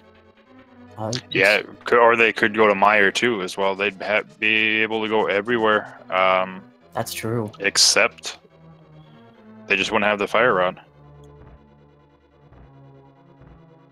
Yeah, I mean, it's going to be good on one hand finding the Bombos Medallion. Unfortunately, it's going to be not the right kind of good that we're looking for in this. Just because of the volume of locations that Bombos itself is going to open up. It's just going to keep Ran further and further away from the Fire Rod. Having a little bit of a dance with that bunny beam, that's always fun to see. I mean, the best thing that could happen for Ran right now is they find Bombos, they go to Laser Bridge, don't find anything there, and somehow stay on Death Mountain and go check Spike Cave before going to the other dungeons. Mm-hmm. Because then they would be able to go mode Ice Palace, which Spooty did not, and that's something that's going to need to happen, I think, for him to be able to catch up at this point. That's actually a really, really good theory. We've seen plenty of bomb jumps so far from Ran, so I don't think that Ice Palace bomb jump is going to be unfamiliar to him. I mean, we'll see, though. I personally consider that one to be maybe even the most difficult bomb jump in the game. But I think that Ran does a little bit of NMG on the side as well, so should be just fine in that regard. But we have Spooty picking up crystal number 7 at this point. So for those of you familiar with the spring tournament last year, the fall tournament also last year, technically. We like to guess where the Ganon Tower Big Key is going to be. Which of these locations is going to have it? And yeah, unfortunately, Ran is actually locked out of the rest of Turtle Rock entirely. And actually skipped Mimic Cave. I neglected to realize that the big key was on the right side behind the fire rod itself. Or behind that lantern room which requires the fire rod. So, yeah, Ran can still get the Bombos medallion. That was in Mimic's Looks like cave. he's about to go pick it up right now. Just go straight in, don't flute. There we go. Okay, so that would be best case scenario out of what we have right now. So that's nice. We're going to at least get Bombos, be able to go on, clear a handful of other things.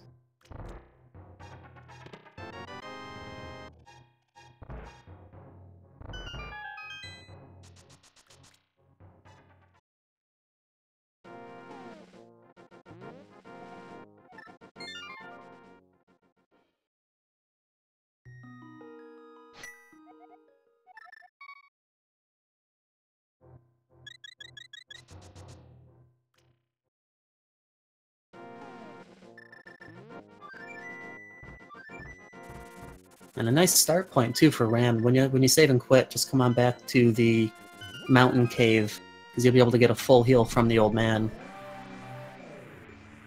And it looks like Misery Mire is going to be his first stop. Yep, probably do the full clear Misery Mire, then finish Desert while he's here.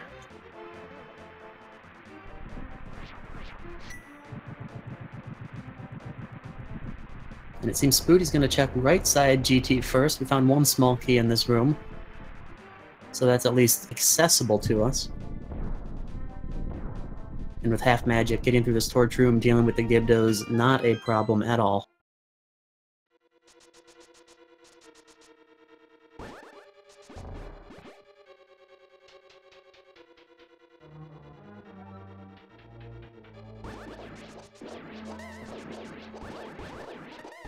Really nice Mire 2 room, though. Also making really good use of those sword beams. Yeah, very nice Mire.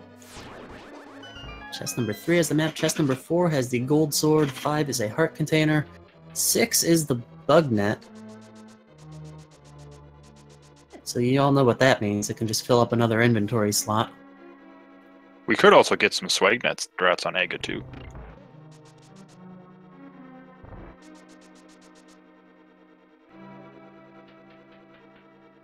And I don't actually recall where the items would have been in Misery Mire, if we even found them both.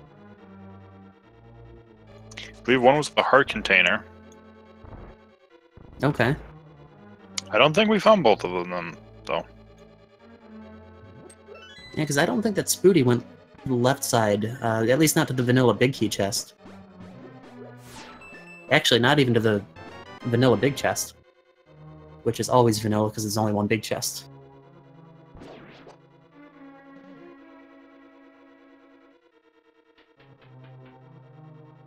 I believe that was chest 11 so far.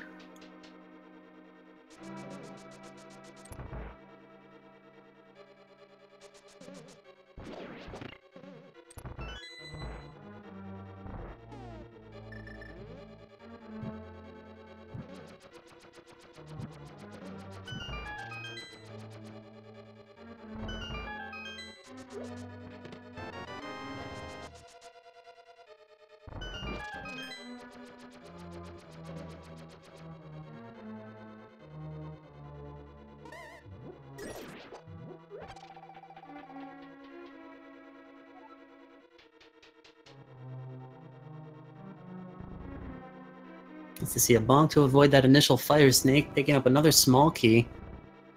And yeah, what chest number are we on now? There was 1, 2 on the right side, 4, 5, 6 then from the right side, 7. Did he bonk the torch? Did not bonk the torch. Okay, so There was just 5 rupees on there. I don't think we technically count that then if you don't pick it up, do we? I think they do still count it because you're still checking the location. Hey, yeah, okay, I'll give you that. Because then all those people that would say 22 for the tie room wouldn't get it. This is true. Okay, so if we count that, then it's 7, 8, 9, 10, 11, 12, 13, 14, 15, 16. That was 17, I believe? Yeah, I think we just have Bob's chest, 3 behind ice, and tie room. Yeah, that would be it. Just those 5 remaining locations.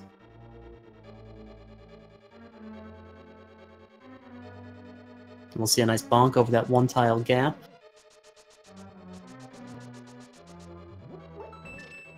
Drops a bomb, picks up a compass. So 25% chance it's tile room now.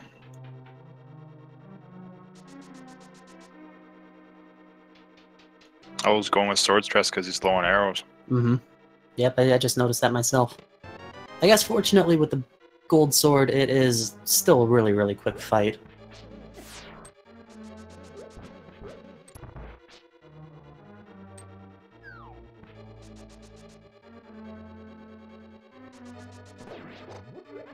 So ice armor's down. We had a lot of fun ice skating in that one. There's the big key, right in its normal location. So that would be chest number 18. No, 19. 19. Right? Yeah. Yeah, that would be 19. So we'll head upstairs G-Tower. Ran had a little bit of a trouble with those fireball shooters, setting up that Samaria block, but we're onward, making our way through this dark, well, somewhat dark room. We do have a light cone. We'll have to hit this crystal switch, and then blow up the north wall, hit another crystal switch, and then go say hello to Vitreous. And Spooty taking full advantage of that riot shield on the mimics. I mean, yeah, if you have it, why not? There's no face tanking when you can't even see your face, I guess.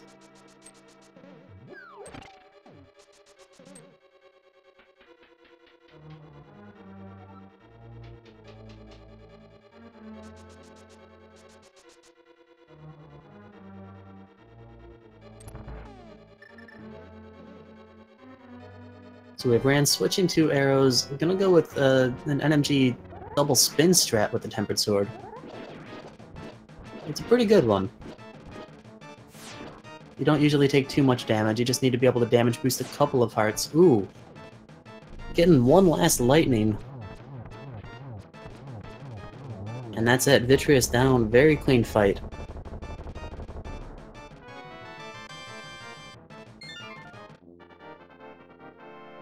Meanwhile, Gauntlet looks like it's been going pretty well for Spooty. We're making our way to Landmo 2.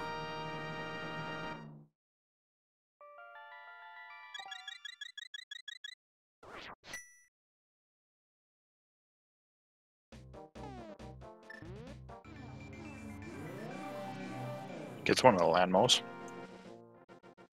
Now 2 of them. Almost 3 of them.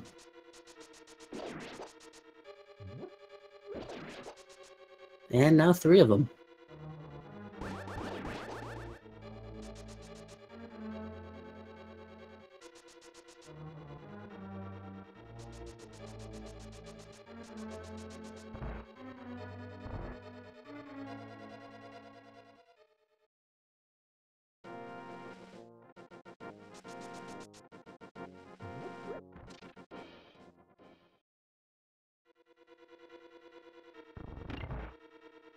You know what? Just thinking back on this seed, sometimes people wonder if it's worth learning the Aga Tower Dark Rooms, and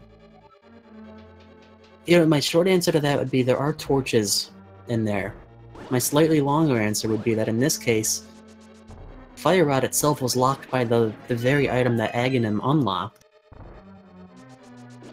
So in this case, you know what? You could make a case for saying that learning the Dark Room would have actually been really beneficial in this seed.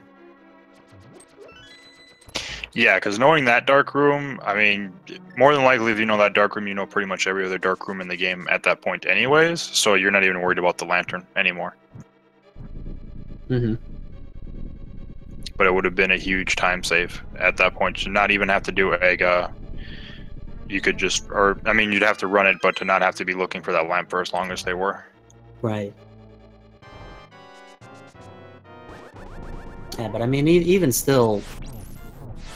Oh, nice ice rod strats, actually. That's worth commenting on.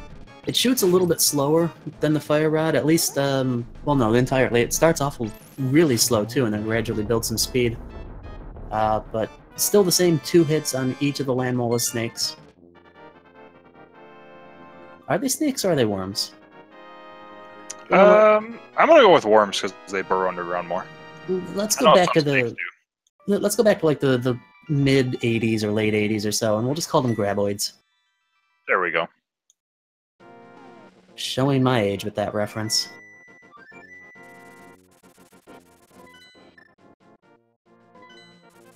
Meanwhile, into Aga 2, really nice pattern for a triple. Yeah, double, I think double, triple so far. And there we go, Aga 2 is down.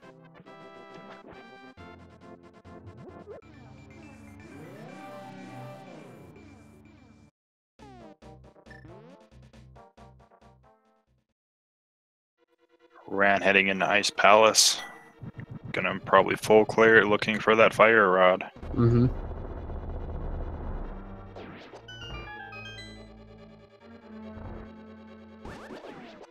And it's just one of those situations, you gotta start to wonder really what's going through their minds. I mean, Fire Rod is not in a terribly friendly location, in this case, given what we had to go through just to get to it. Well, yeah, especially when you find it, because it's locked behind the hammer, and you've already been to everywhere on Death Mountain that you can go to, so it's a single location by itself. It's already hard enough to route it in as is. Yeah. So when you've already been up to Death Mountain, I mean, how many times? It's not really another trip that you want to go for. But here we are. Yeah, I think after this, Ran probably will end up checking Fat Fairy. Because we'll have both 5-6 crystals, and I think after that, there's really nowhere else for him to check other than Mimic Cave at that point. You know what? I didn't even consider that the Pyramid Fairy would technically be in logic for the Fire Rod at this point. Oh, how's that for interesting? So let's see where the silver arrows were. In his tower. They were in tower room then. Did we open all 4 chests upstairs? I believe he did. I think he was checking for silvers, so I'm almost positive they're tower room. Oh, wow. But taking a look at this, I don't think Spooty's going to have any problem. He's cruising right through the silverless phase. Yeah, very clean so far. Definitely done this before.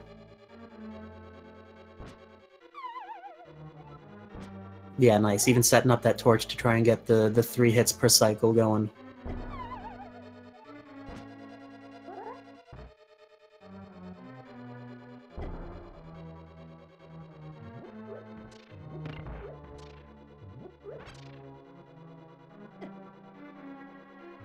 Ooh, almost trying to get that one there. Almost getting it.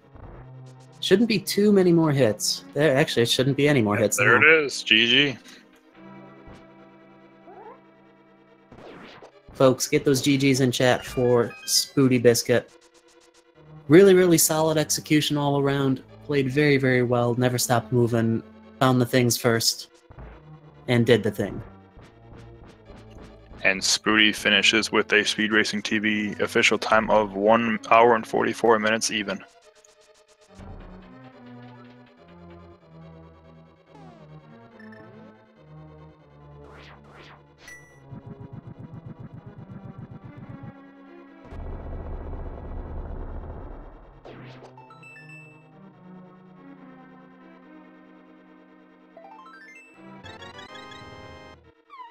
Ran finding another heart piece, filling up yet another container. It puts us up to 15 in total.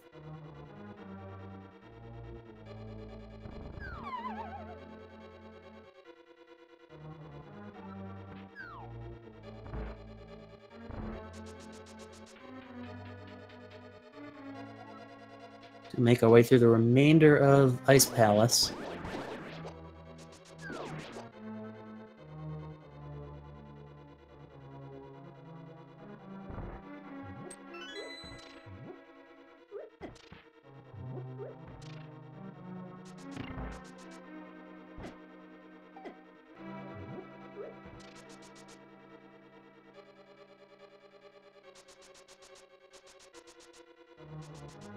Let's work on the ice physics, get him through that sliding around beautifully to manipulate it, the movement, and just go right into that doorway. Just a small key in this double jelly iced tea room, as folks tend to call it.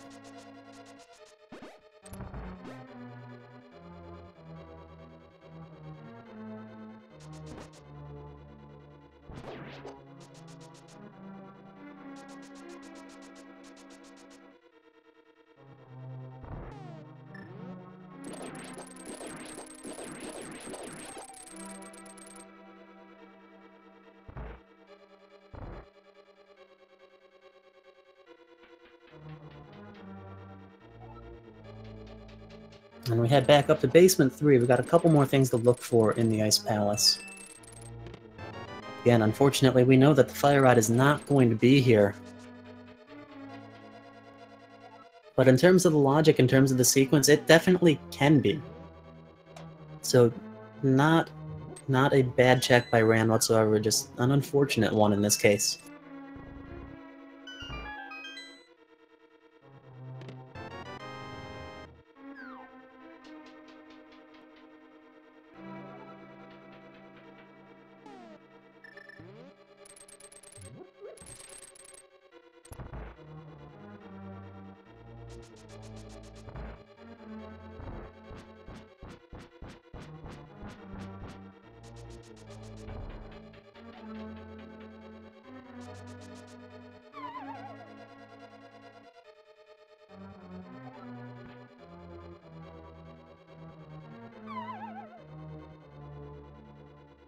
And it seems that Ran is just going to go straight for Cold Stare at this point. Possibly already found all 3 non-dungeon items. I believe he has, actually. Our Cold Stare might actually have one of them, I think, as well.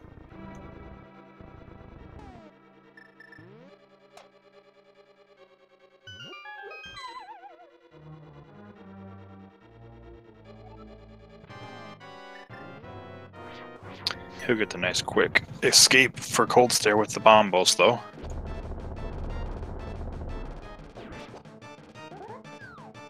That's true. Vampire. Oh, and we've got arrows on the pedestal, it looks like.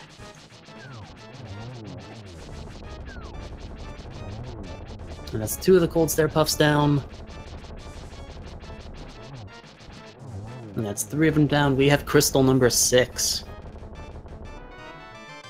Well, no, we have crystal number 6. Does have to fall first. Oh yeah, Spooty did mention it was either Tile Room or GT Big Chest. That's the other one it could have been. Ah, yeah. The chest that never gets checked.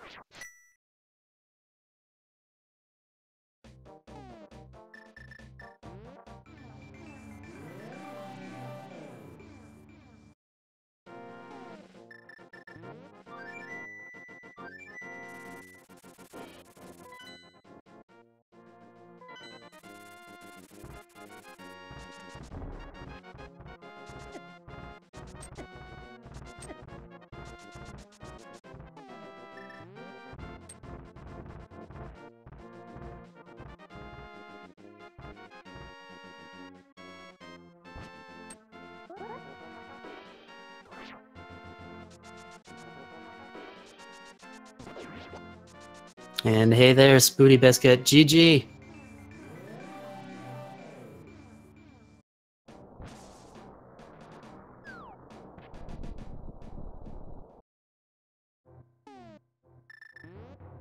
Well, GG at any rate. Spooty, you there? Can you hear me, bud? Yeah, hey. Hey there.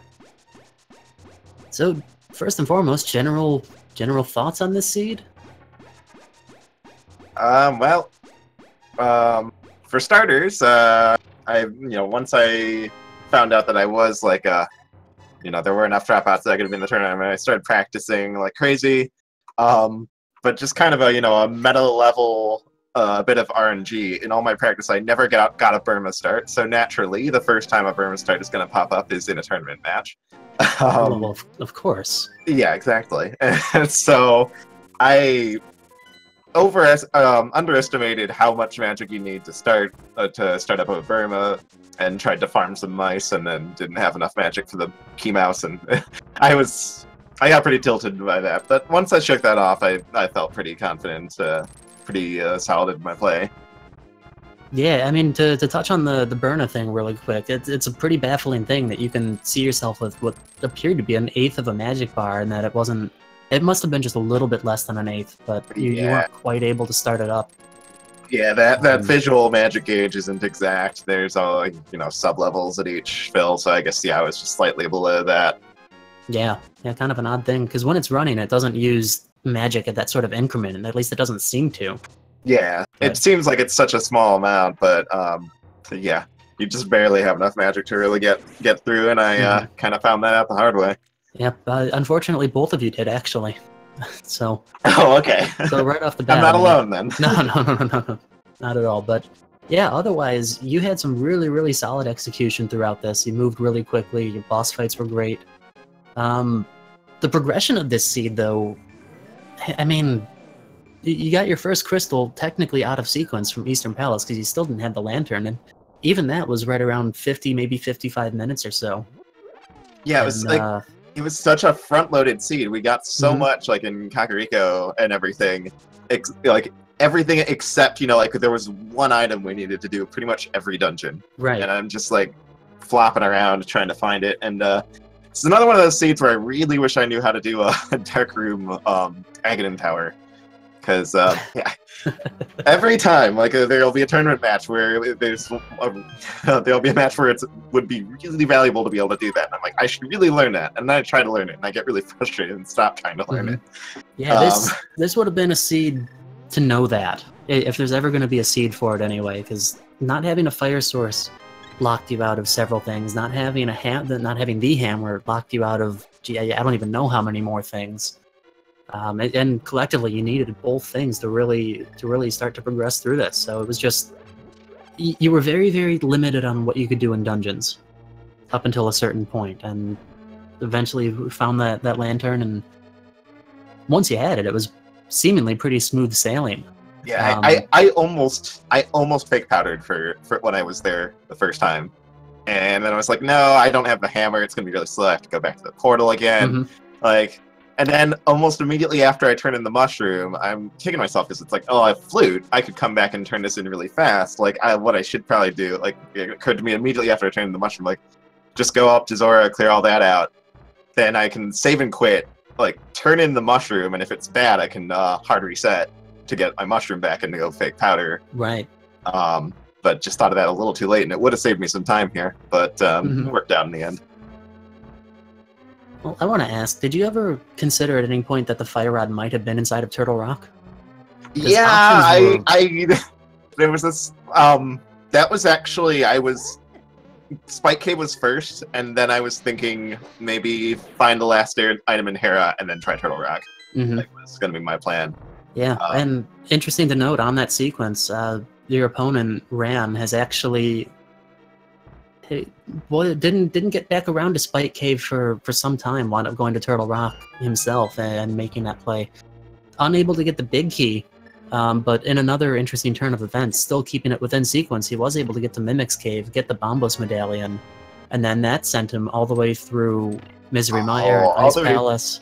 And then maybe even, I could see that leading to Pyramid Fairy on that, because Misery Mire was one of the 5/6. So yeah, that's rough.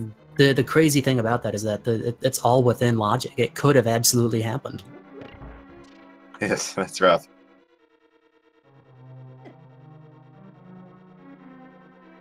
But yeah, very, very solid play for you. That puts you at 1-0 in this tournament. And we've got another 6 matches in the Swiss stage, regardless of record. Yep. Hoping to keep putting on a good show. Hopefully get less of these Burma seeds.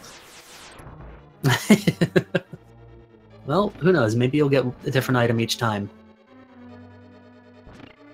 I'm hoping so. Well, any other final thoughts or anything, or about the seed, about it in general? No, just it was a fun race. Good luck to Ranubris in finishing this out, and good luck to everyone else in the tournament. And of course, thank you guys for covering this. Always grateful for that. Well, it's been a pleasure. You were enjoyable to watch, so thank you, good sir. Yeah, and thank you. Yeah, take care.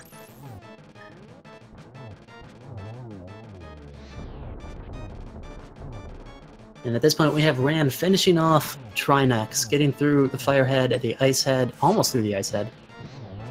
Having a couple of those shots get blocked. And we're going to make it on to Phase 2 of this fight now. It's just 5 quick hits with the Tempered Sword. You can hit the head of Trinex before the middle actually starts flashing. So like there, that was 1 hit directly on the head. That's 2 in total now. 3, 4... and 5. Definitely being mindful of his distance. With Red Mail, I believe you could still take a hit and live, but it definitely would be close. I think it's 2 full hearts with Red Mail.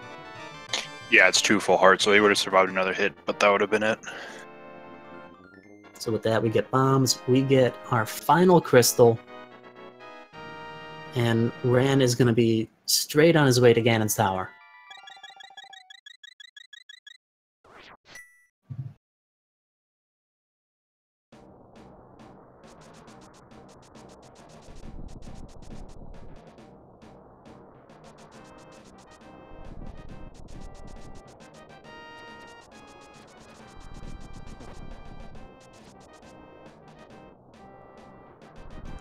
So Ran's going to be heading in again Ganon's Tower here, and we'll see which way they decide to go. See if they go right side first or go right to left side. Or even take right side all the way down, and right to Ice Armors will find that big key.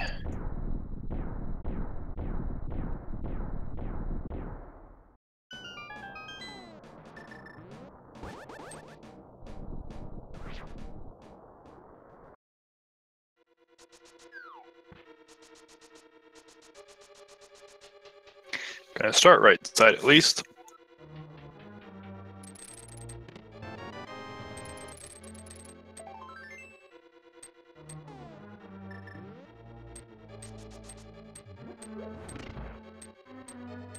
It's gonna do the full right side, or the right side first, finding that key.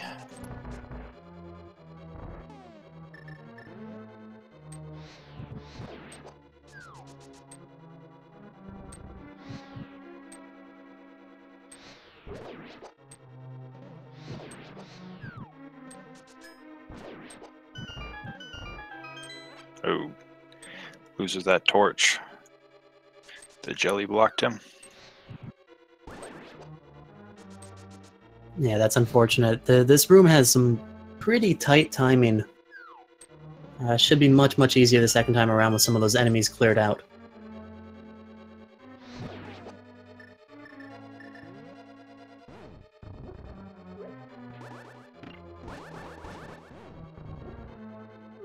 A little bit low on magic, though. I'm missing that Super Mario shot. That top right pot on the upper left side is actually going to have a small magic refill, too.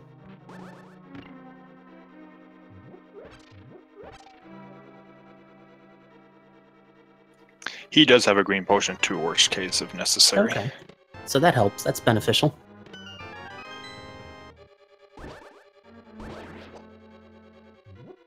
Had to be a little bit careful there. Almost had the recoil off of that red beetle knock him straight into the portal. Of course, we know that that wasn't, and now Ran knows that that wasn't the big key chest as it is, but that would definitely not be a fun thing to have to go through. He's going to mirror out and head back to the left side.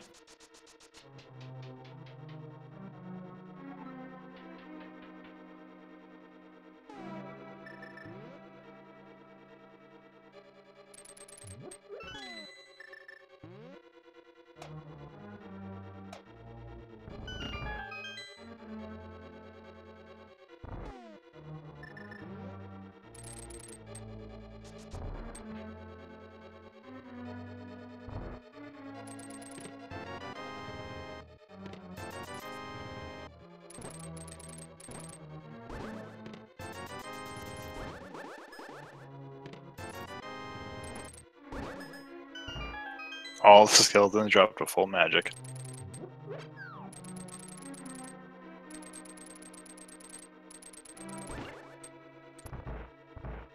I guess that would be the stun pack.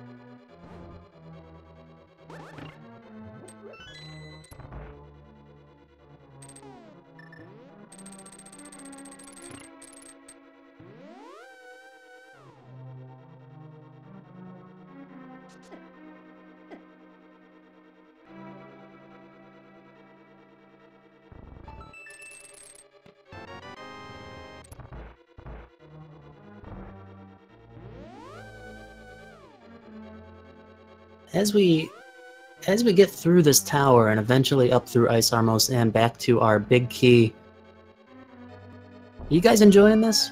Because if so, we have a ton of ALTTPR coming up all day, basically every day. And that is almost literally not a joke. This tournament, which we are now only on the third day of, it's a 512-person Swiss round. So 256 races every week for the next, well, almost 6.5, 7 weeks at this point. And we're going to do our absolute best to be able to provide as many restreams as possible. So coming up, actually, in just a little bit, we have, I mean, way too many to list, but there are 3 races at 2 p.m., all with restreams. We have another one at 3 p.m. that will be on Speed Gaming 1. A couple of races at 4 p.m., 4:30, 5 o'clock. I mean, the schedule just goes on and on and on. So there's going to be plenty of A Link to the Past randomizer action coming on, as well as the plethora of other tournaments that these speed gaming channels so graciously host. And that being said, where can you catch all of these A Link to the Past randomizer races? Well, Speed Gaming 1 through 6 and ALTTP Randomizer 1 through 4 are where we're going to be hosting these. So please, if you wouldn't mind following all 10 of those channels to stay up to date.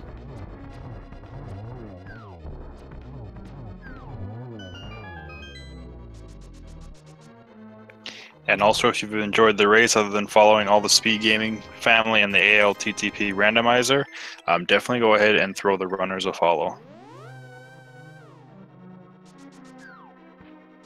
Yeah, so if you've enjoyed what you've seen and would like to consider doing that, they may very well appreciate it.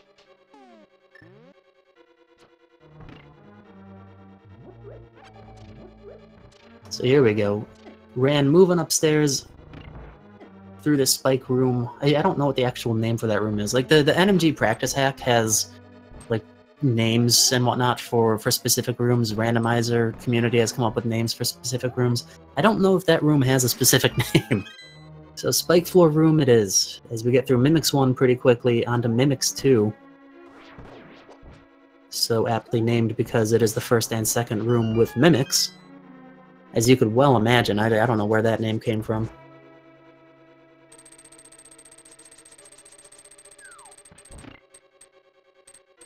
We started running out of room names, so we just named them for what's inside of it now. Okay, so this would be the Spike Block Igor room. With stairs. Nash Silvers are either in the Tile Room chest or they're in the Ganon Tower's big chest. Yeah, definitely somewhere within the tower. 50-50 shot on it.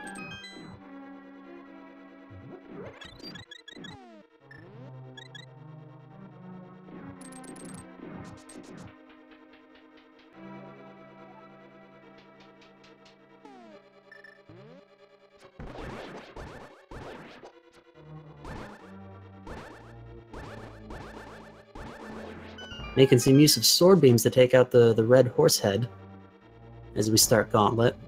We'll see if the Stalfos cooperate at least. Getting Beamos, unfortunately, that's going to take away our sword beams. It's another one of those forms of damage that no matter what color mail you have on, is going to do a full heart's worth of damage every time. Oof, especially one right to the face. And here we go, into the final room of the Gauntlet, making pretty good work of it all in all. RNG hasn't been uncooperative. Yeah, it was a pretty clean Gauntlet. In the land mode 2.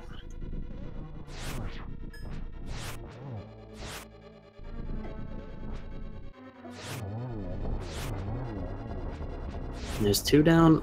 There we go, got the 3rd hit. I was worried for a moment that was going to be another short hop. Yeah, I was getting really unlucky with those short hops.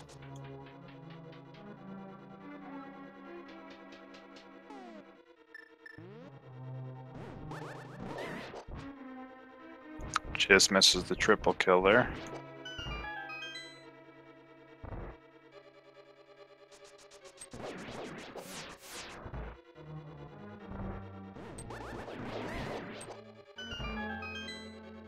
Gets the quick room on the forced room though.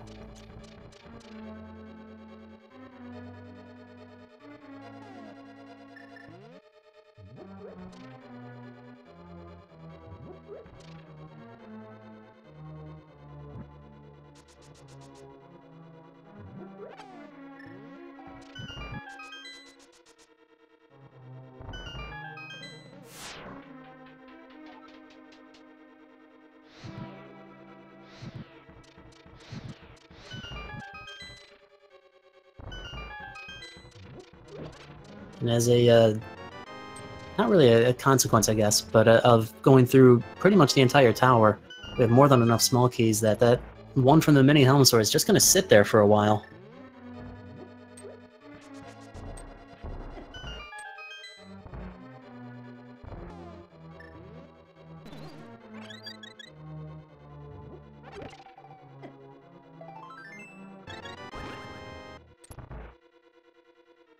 Gets a heart piece to give him that 18th heart.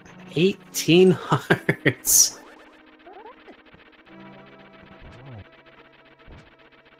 I don't know that I've ever actually seen anybody get the full 20. 19 a handful of times, 18 from time to time. Well, we could have had the 19 because we know where one heart container is. Oh, that's true. We totally do. And I think there were a couple of heart pieces just kind of chilling in the overworld that both of our runners skipped over. Yeah, I believe, I want to say one was Graveyard Ledge, if I remember right. Yes. Yep, there was definitely one there. I'm at a loss of where else they were, though, and I'm not really going to try to think. But and there's not that many locations that weren't checked. Green Pendant could have been one. Yep. Ooh, unfortunately, that top wall actually eating one of the Aghanim shots. That's good for another double. We should be able to finish this off on this phase. Yep, there we go. Nice. There we go.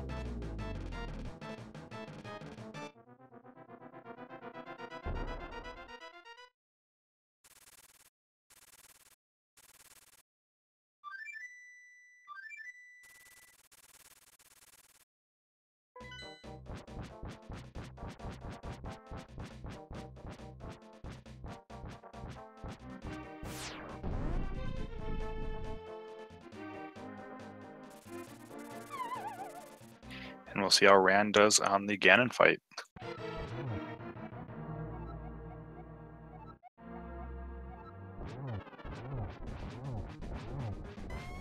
And just a quick 6 hits to get through phase 1. It's going to be another quick 6 hits to get through phase 2. Going for the nice inner circle dash strat. Something that I don't dare try myself. It just looks so scary. Yeah, definitely. With all those fire bats hanging around. But here we go, right on to phase 3.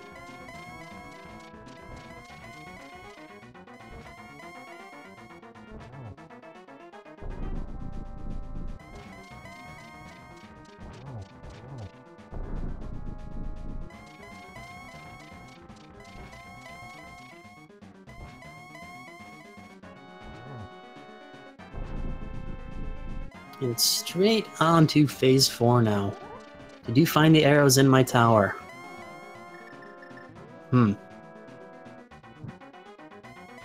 What would be going through someone's mind reading that, knowing that there's only 2 chests left that they didn't check? It's like, what are the odds? I guess technically, like, 1 out of 27, but... This is not math class. There is no math involved. No, no statistics here. In fact, the only statistic that you ever need to have is it's either there or it's not. Everything's a 50-50.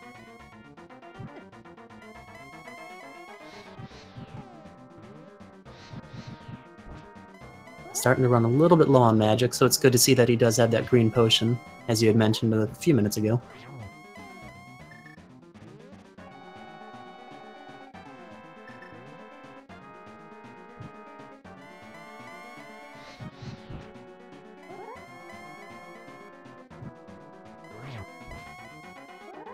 Making good use of these spins, though. Definitely not seeming like it's a new process for him. No, definitely. It's definitely been practiced. And there we go. That is spin attack number 12. Silverless Ganon down. GG to Ran. GG's in chat, folks, for Ran. Because well done. I mean, you gotta think, it's crazy how far out of the way the sequence actually took him by finding Bombos. And being that he was still doing things perfectly within logic based on what was, I mean, totally possible. You know, that was a very, very big difference maker in this, but GG nonetheless.